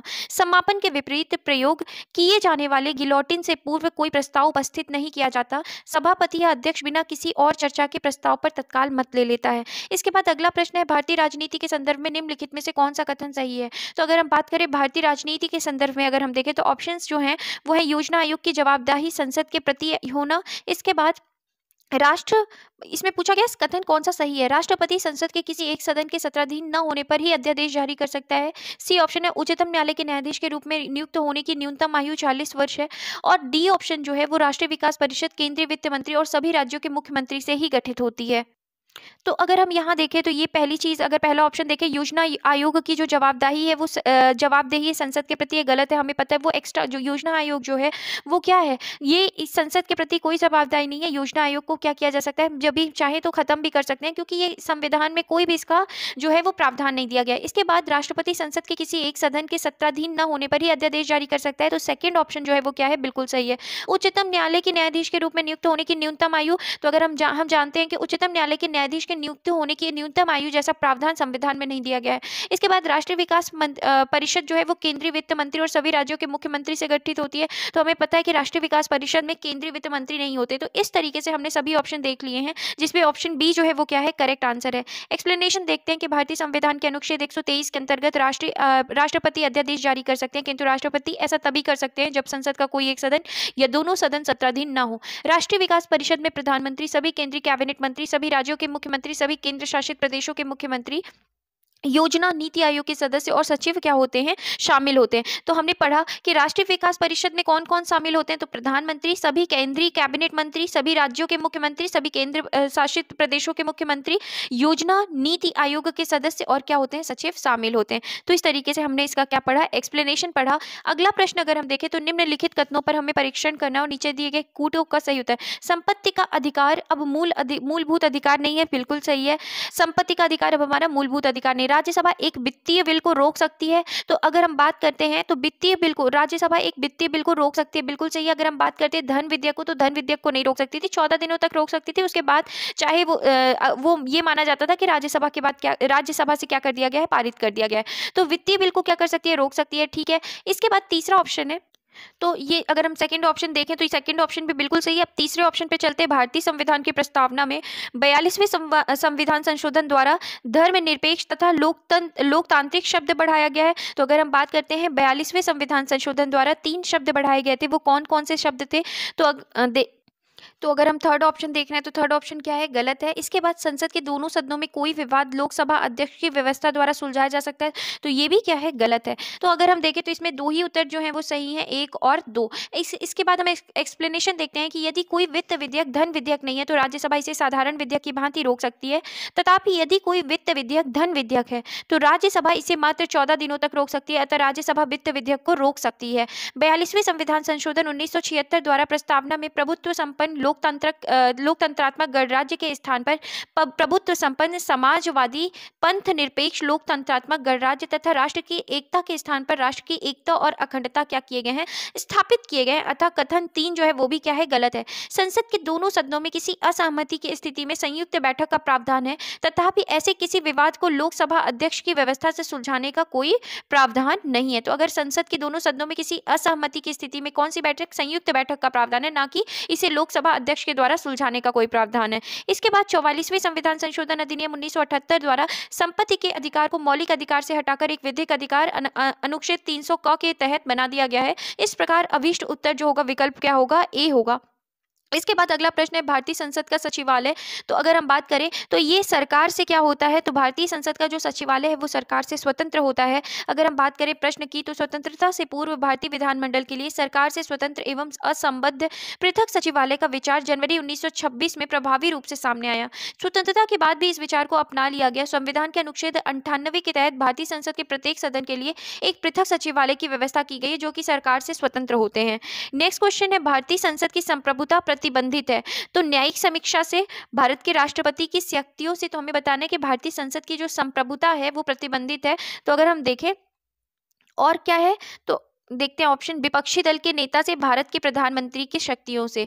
तो अगर हम बात करें कि संसद की जो शक्ति है, संसद जो है वो उसका पूरा जो बोलबाला है वो कहाँ नहीं हो सकता, तो न्यायिक समीक्षा से।